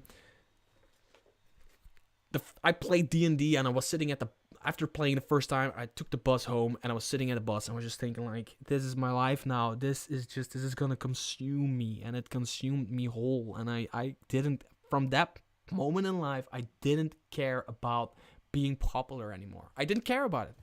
I stopped caring about that shit. The friends I made after becoming a nerd were the best friends I've ever had. The friends before, they just stopped. They called me a nerd. They started like becoming distant, which I didn't care about because I have like a fuck you mentality anyway. So yeah, I don't know why am I sharing this. I started playing in the 90s. We do play D&D a lot in Belgium and France. Yeah, right now in Belgium, D&D is pretty popular. Like, it's not like video gaming or anything, but it's pretty popular. If you do like a convention or whatever in Belgium, people will show up. But back then, no way, no fucking way. I love your story. Thank you for sharing. It's great to hear about someone pursuing a passion. It takes some inner strength to like what you like and not care about your peer pressure. Yeah. Before that, I was always like, I was always out, like, I don't know, smoking weed and just being a cool guy, right? And then that's also like around the time that I met my girlfriend, which is still my girlfriend right now. 20 years later, we have 2 kids. I met her. I became a nerd. My life changed at that right moment in time, and I'm still super grateful for the people who helped me do that, who were like, yeah, let's take this one guy in who really wants to play, see if he's a cool guy. If he's a cool guy, he can keep showing up. And we just started playing. We hit it off. Yeah, it's great. Silviu. Yes, 20 years later. Yes, I am 37 years old. No, I will turn 37 in June. 27th of June. I will turn 27. I'm not shitting you. People don't believe me when I say it. Yeah. What were we doing? The Paladin. I don't have enough knowledge of the Paladin to know what is going on here. During a divine sense, is there a tank option? You mean for the Paladin? Sibeth? Sibeth 1949? 1994? 49. You're old. 1994, you mean for the Paladin or for in general? Because in general, yes, there is. You know what? Fuck it. I'm gonna do it. I'm not taking my shirt off. Didn't thought you were over 30. Yeah, thank you. Yeah, I keep getting that. I don't know. It's probably because I'm young of heart or something like that. I don't know. The Paladin, not 82. Just so I don't say, because like I know the fighter really, really well, but I don't know I like the Paladin, but I just don't know. So Lay on Hands is a oh man. Lay on Hands is a first level feature. Is that So Divine Sense is the same. Let's just... I'm taking a look at this. Right? Yeah, some of us are above 50. Yeah, of course. 37. I've literally been playing D&D for 38 years. Thanks for making me feel old. Yeah, I'm sorry for that. If you've been playing D&D for 30 years now, man, don't feel bad about being old. Feel fucking good about having a good life, man. Playing D&D for 38 years of your life,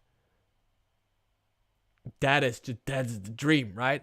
That is just a dream. That is just, I don't know, if you keep getting people to play with, if you have friends you can play with, and if you have 38 years of your life of playing D&D somewhat regularly, probably off and on, fucking awesome. Don't feel bad about being old, feel good about being alive, right? That's just the way I see it.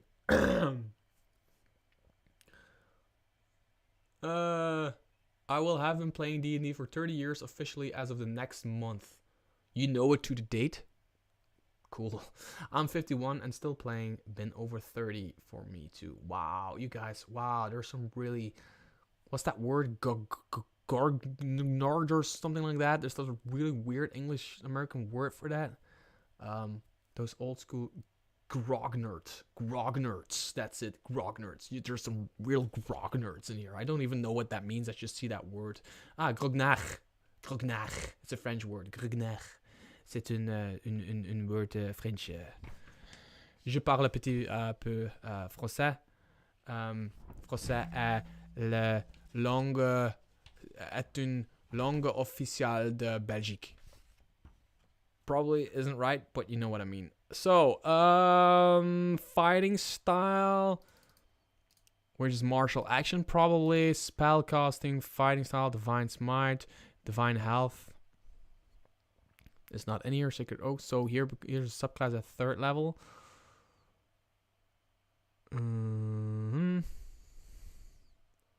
Sacred oath, yeah, 3rd level ability. I see what people mean here. This right here, CBEF is asking me if I'm French. No, I'm not French. I am from Belgium, which means that half of Belgium speaks Dutch, like in the Netherlands, and the other half of Belgium speaks French, like in France, the other neighboring country in the bottom. And then there is like little tiny bit part of Belgium that speaks German. And that is on the German side of Belgium. Which I'm from the Flemish part, which is also like most people. The biggest part, people-wise, is is Dutch. We speak Dutch. Nederlands. Dutch. Yeah. But we learn French in school. Because it's a second language. Like it's the other primary language of our country. There's no primary and secondary language. There's 2 primary languages, and then there's German a bit. And it's a big mess. Yes, it's a big mess, but also it's not. Actually, it's not really, right? We complain a lot about Belgium. Belgium is actually a pretty good place to live if you see that, if you look at it on a global scale. So, back to really quickly to the Paladin. Yes, this is almost exactly the same as what I'm seeing on my screen. So there might be some, and that's the thing. I see a lot of people complain about like some of the powers being almost exactly the same outside of a few words, and then they complain about it. It's not different enough, but often there's just something I want to put out there really quickly, and then I will go back to the chat.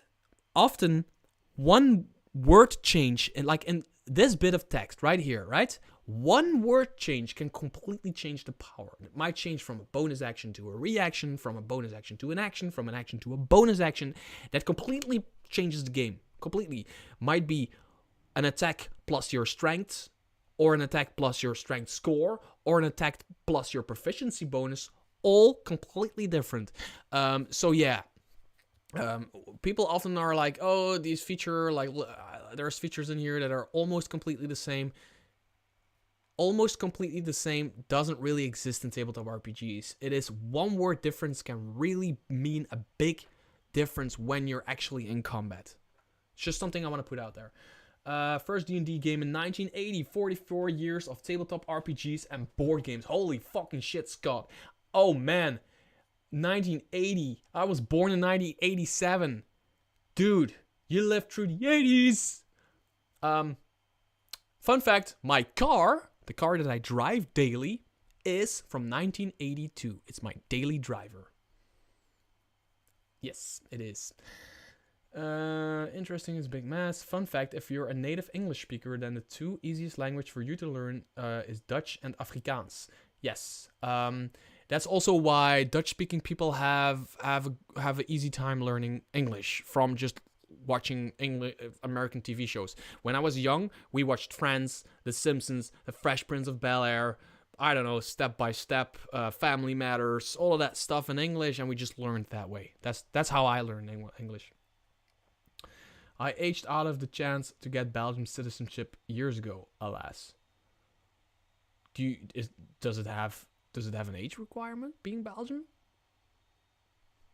I might be Puerto Rican, but I'm a Spanish citizen hoping to head out to Europe soonish. Okay, you're coming to Europe. Where are you going? Tell me where you're going. I'm interested. By the way, I've just been like a couple of days with the family to Greece. Kos, the island of Kos, Kos, really cool.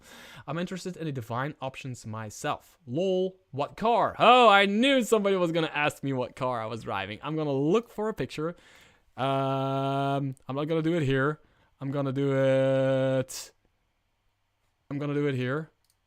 I knew somebody was gonna ask. I'm gonna show you guys my car. So who's going to be able to guess exactly what car I drive? It's from 1982. It is my daily driver, and it is cool. I just need to look for a photo. Got a family in Spain, so there. But I want to travel all over Europe. Yeah, that's the cool thing about Europe. Once you're in Europe, or at least when you're a citizen in Europe, you can go everywhere you want to go. You just take an airplane, whatever. A Gremlin? No, I don't drive a Gremlin. No. I would buy a Gremlin in a heartbeat, man. Where are my pictures? Oh, right here. I just need to. That's a cool thing about Google Photos, right? You can just like. Wait, how do I use the search? Oh, here's the search function.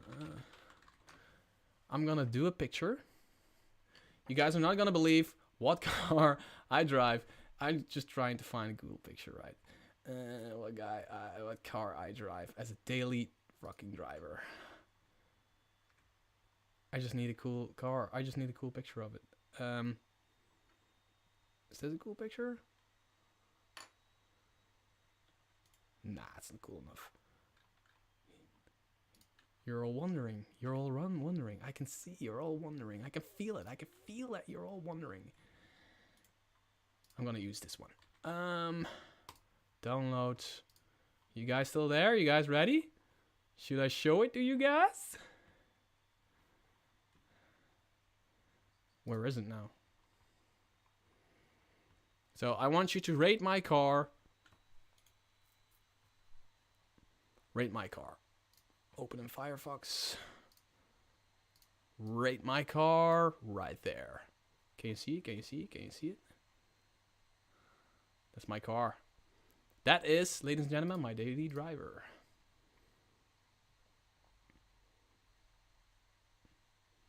How do you like it?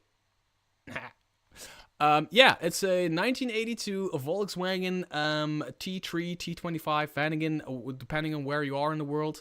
Air-cooled. It's an air-cooled Volkswagen Beetle engine, a big one that's in there. It has 72 horsepower originally, but I rebuilt the engine myself to have around 85, maybe 90 horsepower, and I drive it everywhere. I go on holidays with it. It's a camper. I've made an interior in it that is a camper, a really cozy little camper kind of thing going on, hippie vibes, you know what I mean. I've been to Scotland with this one. I did the North Coast 500, which is a really cool road trip in Scotland. It goes up like hills you wouldn't believe, and it goes down hills, and yeah, it's crazy. It all did it. I bought it when it was still like 6-7 years ago. I bought it cheap. It was crap. I fixed it up, rebuilt the engine, rebuilt the brakes, did a lot of like rebuilt the steering, did a lot of like maintenance work and years of money and hard labor. And yeah, I now have been driving this daily for 3 or 4 years now.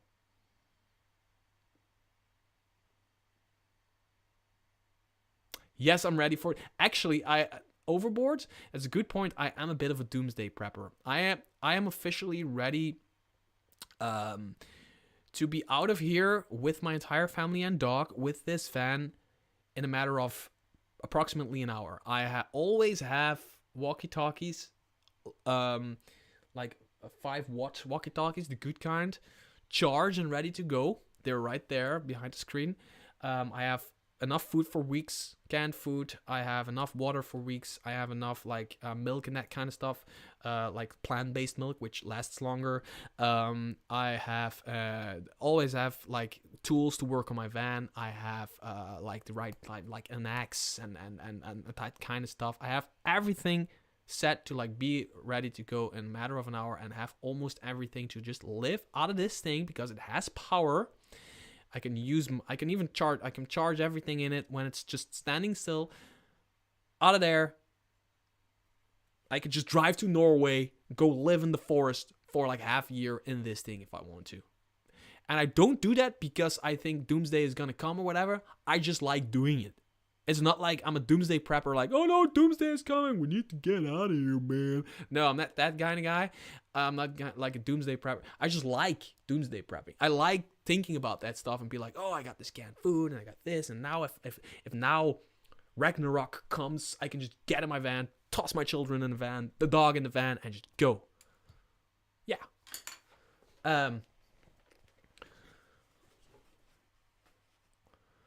I live right next to a Navy base, so I'm either screwed or safe.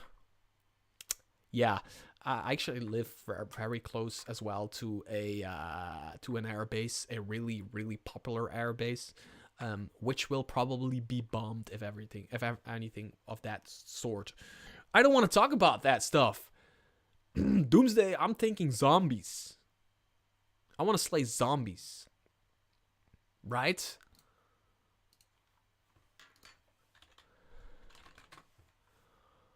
So that's my car. There we are. Have you watched Mr. Welch's 50th anniversary D&D video yet? Yes, I'm actually in it. So you're one bunker away from The Walking Dead. Yeah, I don't know. I just like the idea. I use my van to go everywhere. I camp in it. As a sport activity, I'm an aggressive inline skater. That doesn't mean I punch people in the face while inline skating. That means I do tricks on the skate park on inline skates. So I use my van to like park near the skate park and just have a beer with buddies, maybe even barbecue a little bit next to the park and skate and talk and you know all that kind of stuff. I'm really into that stuff. My class in real life, what would that be? I thought about that. I don't know. I think I would be a bard, not because like I've been a professional musician, semi-professional musician for like a part of my life, but not because of that reason. But I think I would be a bard because of my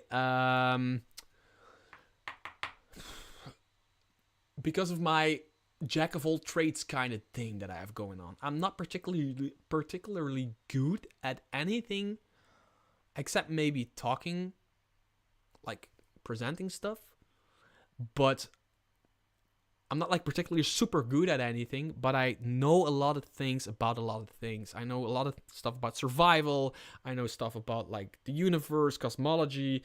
I know stuff about dinosaurs, and I know stuff here and I know stuff there. I can work on cars. I can fix up my own car.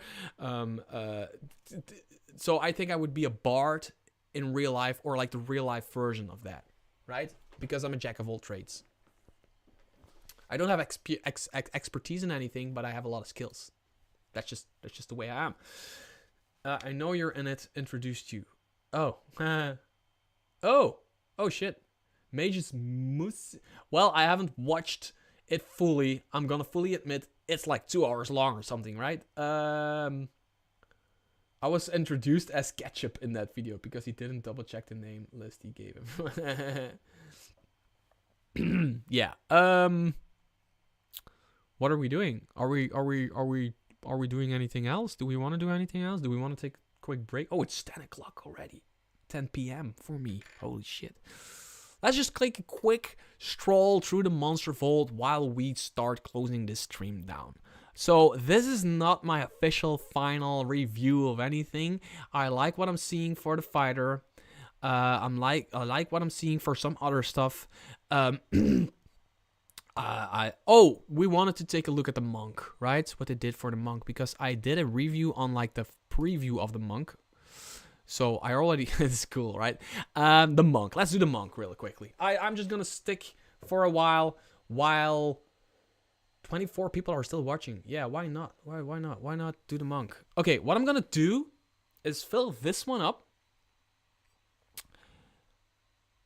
I'm gonna fill this one up and take a pee. I'm not gonna fill this one up with pee. I'm gonna fill this one up with water and take a pee, and I'll be back in like under 2 minutes, right? Hopefully. Audio out.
Guess who's back?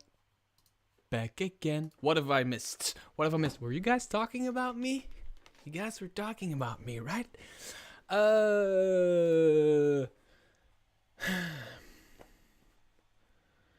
So I was introduced as shirt off time. Lol.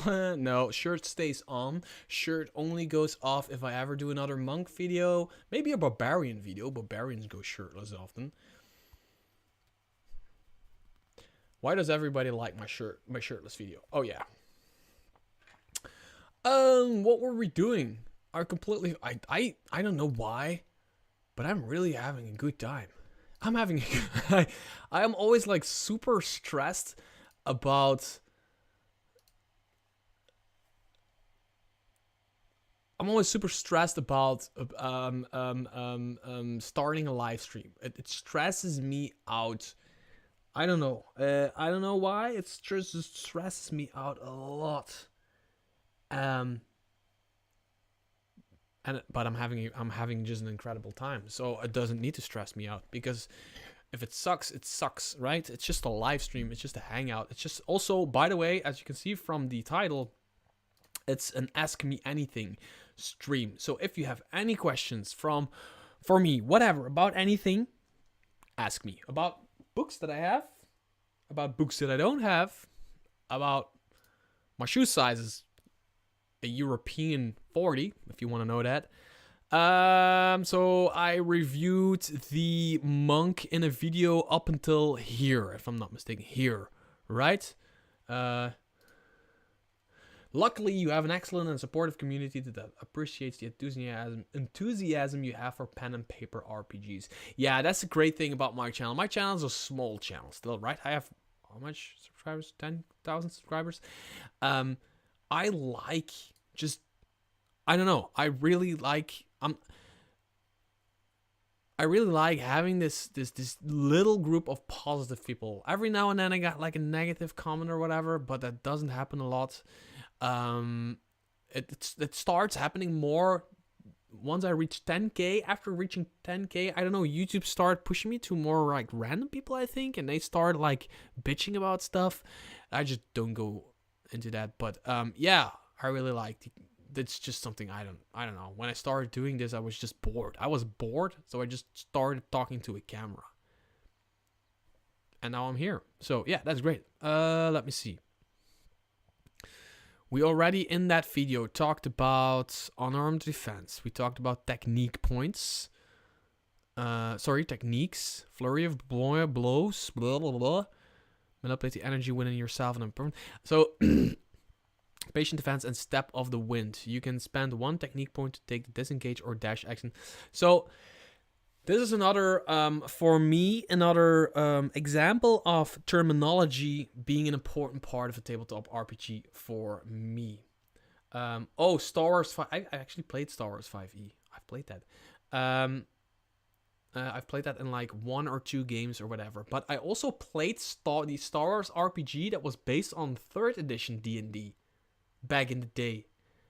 For a lot of people that is watching that, it's not really back in the day. It's quite recently because you've been playing like D&D forever. But for me, it's back in the day. I played that and I really liked that as well. I couldn't find it anywhere after.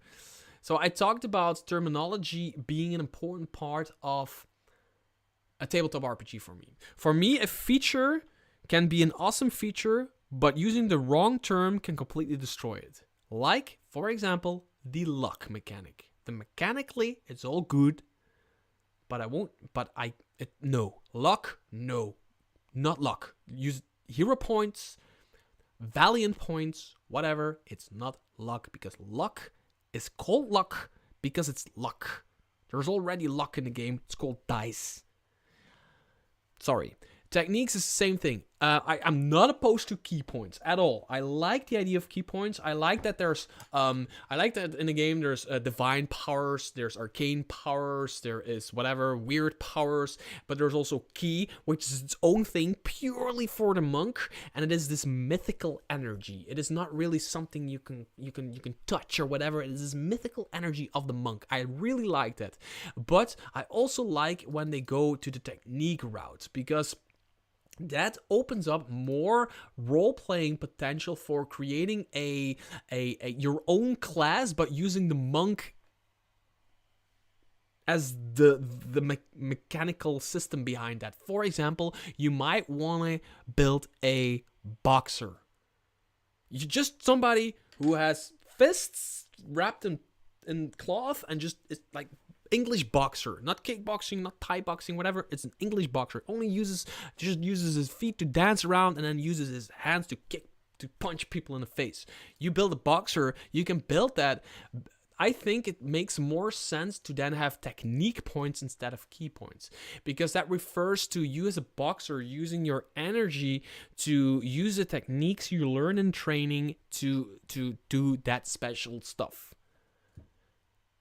Am I making any sense? Is anybody agreeing with me on this, or am I just putting this way too widely out of proportion? That's just what I like. I like flurry of blows coming from a boxer who, not from a mythical energy or whatever. Okay, flurry of blows. You don't need to spend a key point, but you know what I mean. I like that not coming from a mythical energy. I like that from a boxer just standing in front of one of those boxing balls for like 1,000 hours, just going. And that's how they learn flurry of blows. So it's the same with spending technique points. Step of the Wind, you can spend 1 technique point to take the disengage action. Makes sense for calling it a technique point, because it makes sense for a boxer to like do like thousands of hours of jumping around to then be able to like get quickly out of the situation, right? It doesn't need to be a mythical energy, and I think taking that mythical energy away from the monk actually makes a lot of sense to me, at least. Yeah. Am I making any sense? Is somebody, if you disagree with me, that's perfectly fine, by the way. Again, just a guy on the internet, just a guy in Belgium, sitting in front of his desk in his tiny little space. But now we have more of the monk. Oh, I really like this artwork here. Unarmored movement, your speed increases by 10 feet while you're not wearing armor. Subclasses, improvement, multi-attack. Your physical prowess has grown. On your turn, you can make 2 attacks when you take the attack action. So, 2 attacks on 5th level with flurry of blows. That makes, if you use your bonus action, that makes 2 more unarmed strikes. So a boxer could punch you 4 times in 1 round if you use your bonus action. Wait. Oh, these take technique points. So Flurry of Blows, Patient Defense. You can spend 1 technique point to take the dodge action as a bonus action on your turn. Disengage action. I'm not seeing anything super new here. So one thing that I like about this, as opposed to 5th edition, is that you can make 1 unarmed strike as a bonus action. For example, if you take the attack action and attack with a quarterstaff, you can also make an unarmed strike as a bonus action. They took this away. There's things in. I'm gonna start over. Sorry. There's things in this version of the monk that you can do for free that in this book took you key points. And I like that they just gave you that for free. Like Deflect missiles. That's the thing. Deflect missiles is something I think is just really cool as a basic thing, especially because Deflect missiles is something you cannot really use at higher levels. At lower levels, you can reduce the damage by 1d10 plus your dex modifier plus your monk level. If you reduce the damage to 0, you can catch the missile and throw it back, right? But you cannot do that at higher levels because the damage is just too high. You will never reach that damage with 1d10, your dex modifier, and your monk level. You will never reach like 40 damage, right? But at lower levels you can. And having that Deflect missile in the monk with the player's handbook at level, is that a level 2 or 76, page 76, 74, 75, 76,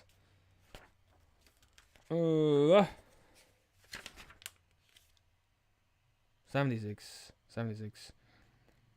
Deflect missiles is a 3rd level feature, so that means you have 2 more levels basically of using that at a level where that damage actually makes sense and where you can actually reduce that damage to 0. So mechanically, I like this being a first level feature, just a standard feature for the monk. Reducing damage of range attacks that are coming at you, just reducing that damage. If you then reduce it to 0, you can toss the arrow back or the rock or whatever is coming at you. Multi-attack, stunning strike, yeah, you can, same thing probably. Empower your unarmed strike count as magical for the purpose of overcoming resistance.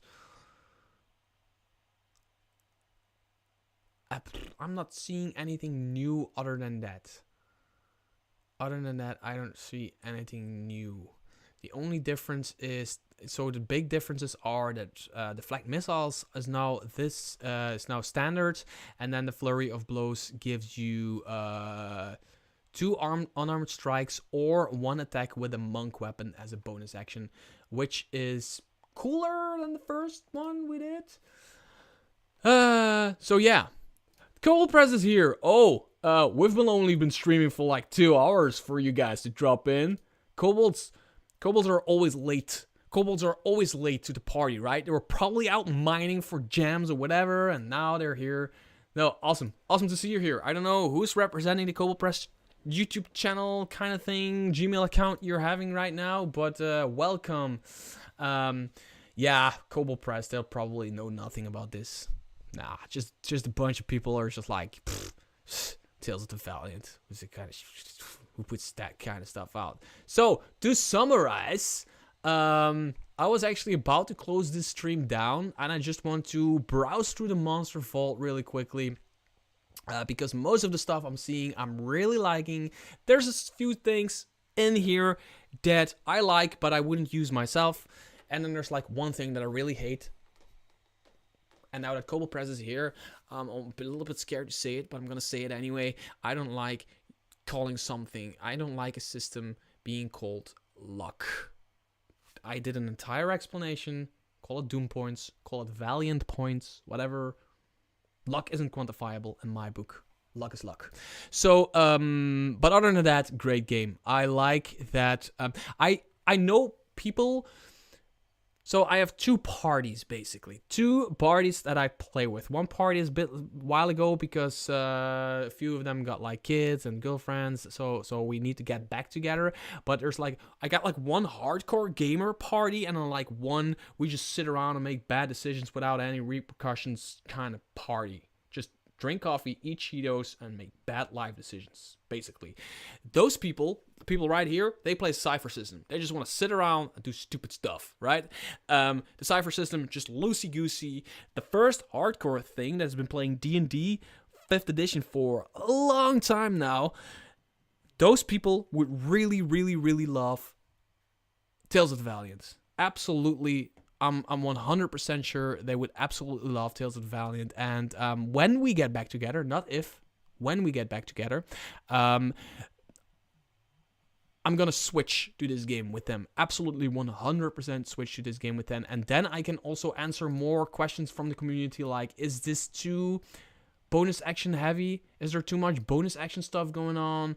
Like that kind of stuff, you can read the game and then think one thing, but then you play 10 sessions and you have a completely different understanding of the game. Because like some wording might be just a little bit different from 5th edition, only just a little bit different from 5th edition, but that's proper game design in my book. Changing one word in like this big of a text block can completely change the game, and that you can only notice when you've been playing for a while. So yeah,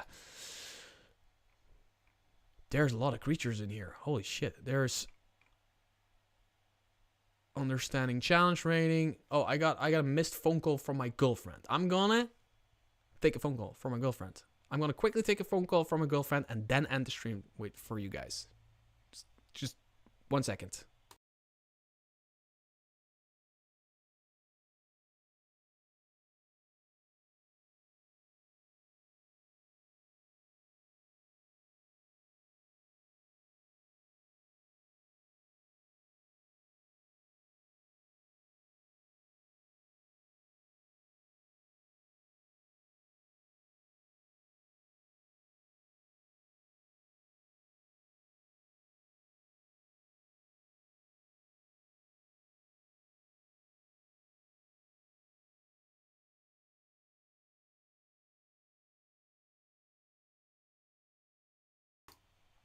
Test 1 2. Test 1 2. We're back. Has anybody left? Anybody left? 28 people are watching. Holy shit. Yeah, got a phone call from a girlfriend, and you know when the girlfriend you've been with for 20 years of your life calls you on your phone, you don't pick up. You let her sit. You let her simmer. You let her wait. And then you call her back a minute later and be like, sorry. I'm sorry. I'm sorry I didn't call you back. I'm so sorry I didn't call you back. Oh, I'm sorry I didn't answer my phone. I was in a live stream.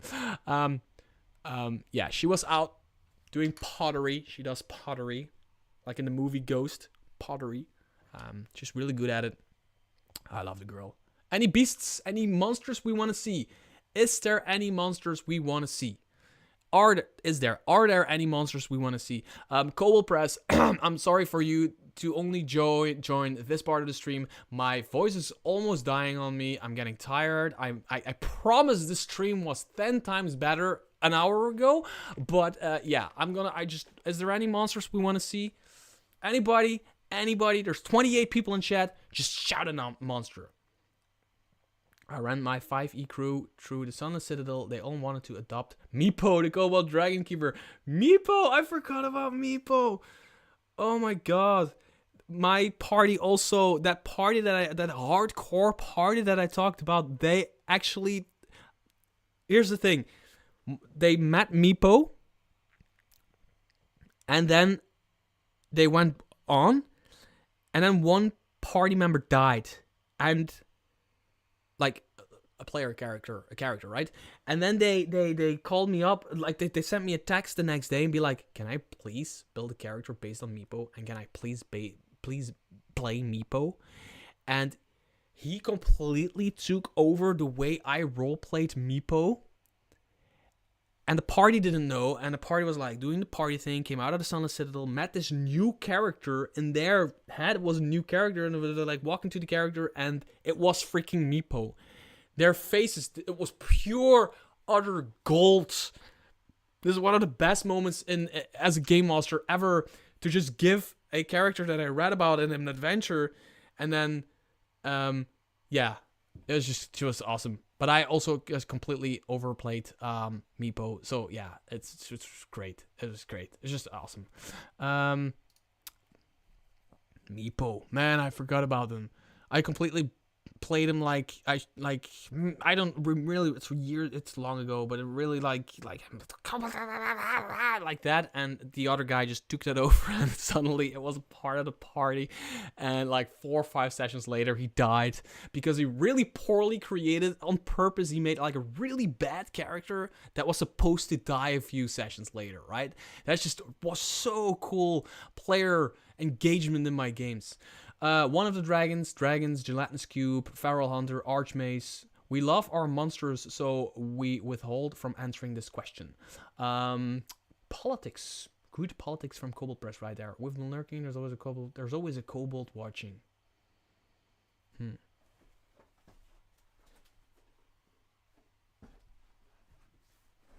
One of the dragons. Okay, let's start with dragons, because true people saying dragons. Dragons. It's a D. I'm dyslexic. Oh, here's the D. Black, blue, brass, bronze, copper, gold, green, red, silver, void, white, yellow. Sounds like a rap song, right? Black, blue, brass, bronze, copper, gold, green, red, silver, void. Dragon. Small dragon? Turtle dragon? Dragon turtle? So, that's something. Maybe Cobalt Press. This is a grammar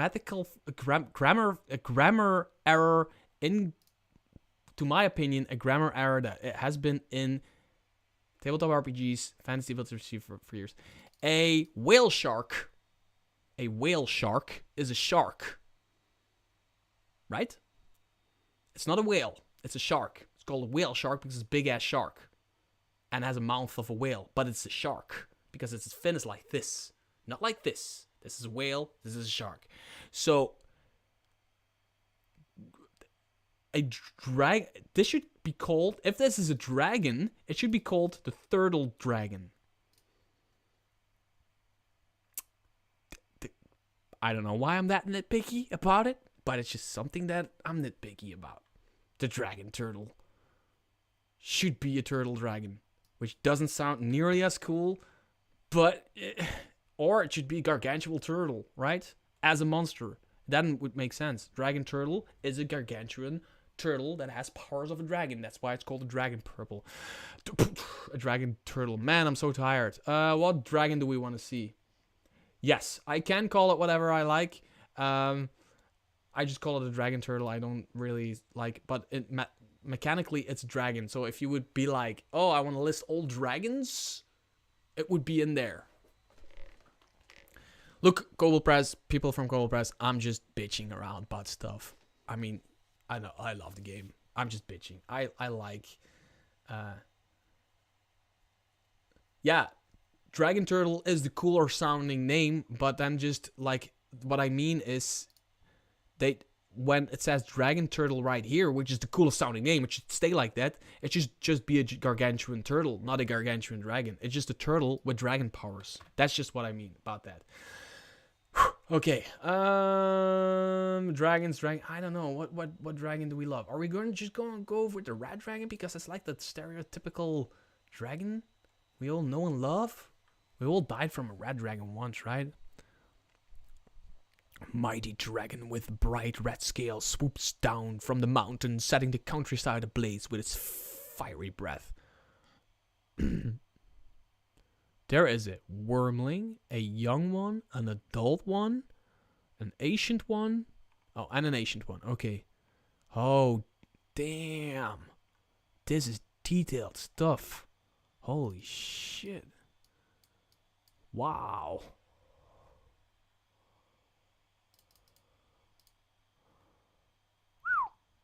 Okay. Yeah. Legendary actions. Elemental Roar. Costs 2 actions. The dragon roars at 2 creatures of its choice within 120 feet of it. Each target must succeed on a DC 21 charisma save or be vulnerable to fire damage until the end of its next turn. A target resistant to fire damage isn't resistant to it for the duration. A target immune to fire damage is still immune to it even if the target fails a save. Is that something that already existed or is that a Kobold Press thing? It sounds like a Kobold Press thing. I'm sorry I don't know my dragons as I should, but holy shit, that's cool. Wing attack is something that I know I've been using a lot on dragons. The dragon beats its wing. Each creature in 15 feet must make a DC 25 dex save or take 17 points of bludgeoning damage and be knocked prone. And the dragon can fly up to half its speed, making it a skirmisher. Roar is new. Yeah. I like this not only for not only mechanically, but also just like role playing. Use the game master to really roar, and really role play the heck out of that. But I also like that it's a charisma save. It's a charisma save against a red dragon, and generally, people are not really good at charisma saves. Unless charisma is a really important part of your class, people often dump charisma as a stat, right? Often. So having a red dragon make you save a DC 21 charisma save or be vulnerable to fire damage against the red dragon until the end of your next turn, that really sucks. Holy, yeah, that really sucks. Like, in a good way, right? Yeah, Boil is nice. The one time a bard gets a leg up against a dragon. There is about 5 ways I can read into that sentence. You know what they say about bards and dragons, right? Have you seen Shrek? Ever? Just saying. Boil.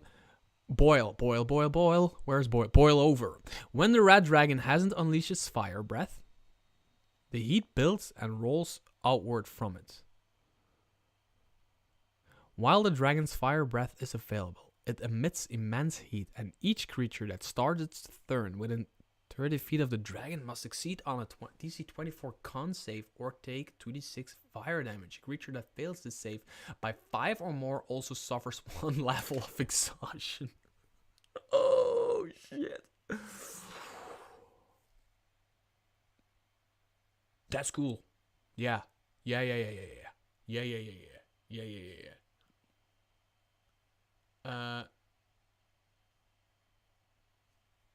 I might have to pull up the stats for another adult white dragon for my game this Sunday. All the players' characters are so overpowered.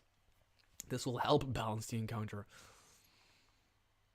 So we took it. Now I want another dragon. Do they all get that roar, or is that like a red dragon thing? Like I'm gonna go to my favorite dragon ever. It's a green dragon. So a young green dragon, a green dragon wormling, an adult green dragon. Oh wow, shit. And an Asian green dragon. Yeah, they also get. Oh, hell. Do they all get like one cool thing here? And all get the elemental roar, but then something. After the green dragon exhales, it's poison breath. So this is after it does it. Wisps of poison gas laced with the elemental alchemical taint that the dragon's body linger around it. While the dragon's poison breath is unavailable, each creature that starts its turn within 30 feet of the dragon must succeed on a DC 21 wisdom save or be terrified. As the gas causes the creature to experience frightful hallucinations, a terrified creature is frightened and its speed is reduced to 0. I like how this is the same as the red dragon, but it's also completely different. Like, it feels the same in a matter of like the flavor of it, right? So it feels like it's tied to the breath weapon being in the first one being available and in this one being unavailable, which makes sense because in the first one it's the heat that boils inside of the dragon. The heat of a red dragon boils inside of the dragon, which makes it emit heat, which damages you if you come too close. And this one, it does basically the same, but it is after it has done its breath weapon, which is poisonous gas. It makes sense that some of it still escapes and it goes everywhere, and you cannot really say where it goes, and it's really unpredictable. And it really ties into that green dragon type of like also like when you fight a green dragon, when your game master ever uses green dragon in the right way, you know that green dragons are really, really, really smart and stealthy and wicked about the way they fight, right? They're real skirmishers, and I like that. Yeah. Of course, we knew from the beginning it was important to make a conversation guide available. It's the only way to be truly 5e compatible. I'm so glad you're enjoying it. That is an answer to Michael's question, I think. Global Press, thanks for making a conversion guide. My local game store group doesn't want to play anything more than D&D, and this way I include your stronger monsters. Is there a conversion guide in this book? Again, just this is my first impressions. I haven't taken a look at the book at all before this, so my computer is super slow for some reason suddenly. I need low-res versions of these PDFs. Cold press. I need low-res versions.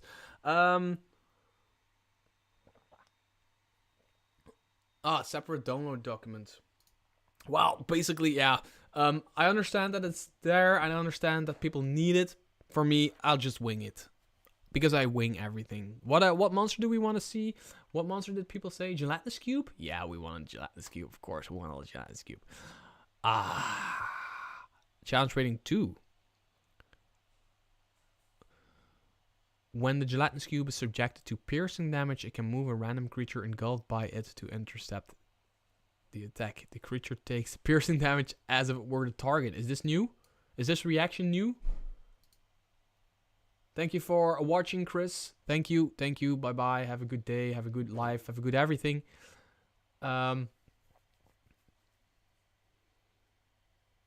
Is there an OGL so we can start writing campaigns for Tales of the Valiant? The short answer, JF, there is an OGL for Black Flag role-playing. Black Flag role-playing is basically this... It's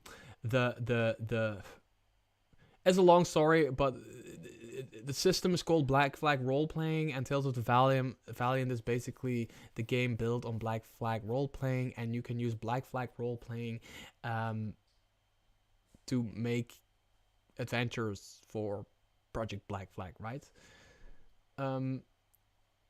Is Skewer Prey, is that new for the Gelatinous Cube? Can anybody tell me that? Can anybody?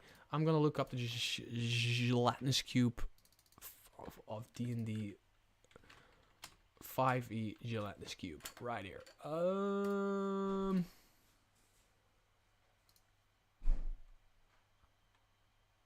Engulf, pseudopod, transparent. No, I'm not seeing a. I like the skewer prey thing. I really do. Other than that, it's probably almost the same as the 5th edition monster. It's probably some changes like here and there, some minor changes. But the skewer prey is cool that it can.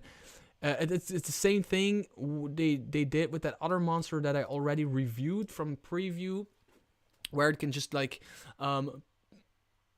shove an already grappled creature in front of it to use as a shield. It just basically uses party members as shields.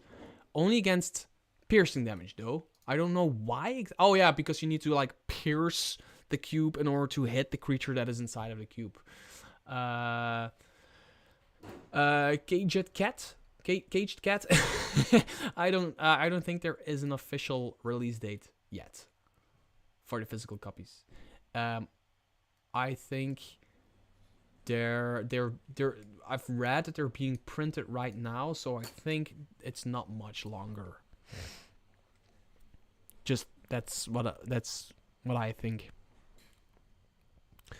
I'm gonna slowly start quitting this closing down this live stream. I am in no way capable of talking for much longer. I'm not experienced enough in doing live streams to do that. Cool artwork. Damn. Oh, backers in July? That's good. It's good. Ooh, wow. I love how the fire giant is basically a big dwarf. Just dwarf that's on fire. Made out of lava stone. Love it. So everybody, thank you so much for watching. If you have any last minute questions for me, drop them now. I will stay on for about another minute, maybe 2 minutes, depending on the questions.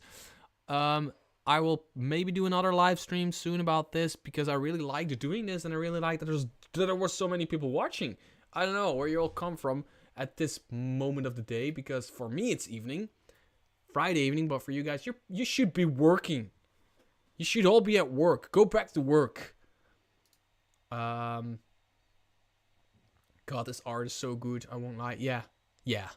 Look at this. Just look at this. It's just like Captain Jack Sparrow, but it as a knoll, right? Get up. You're working. That's right. I'm at work. Michael Borl. Yeah, good. I'm at work as well right now, so that's great.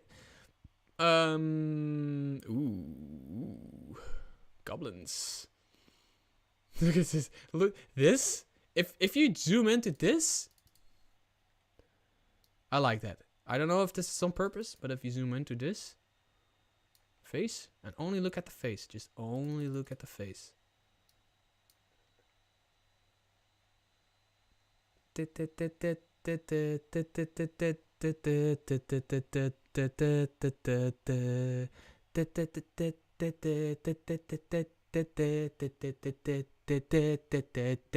tell me this is not a gremlin. Don't tell me this is not. Yes, that was the soundtrack of the Gremlins, one of the greatest movies ever. Ha!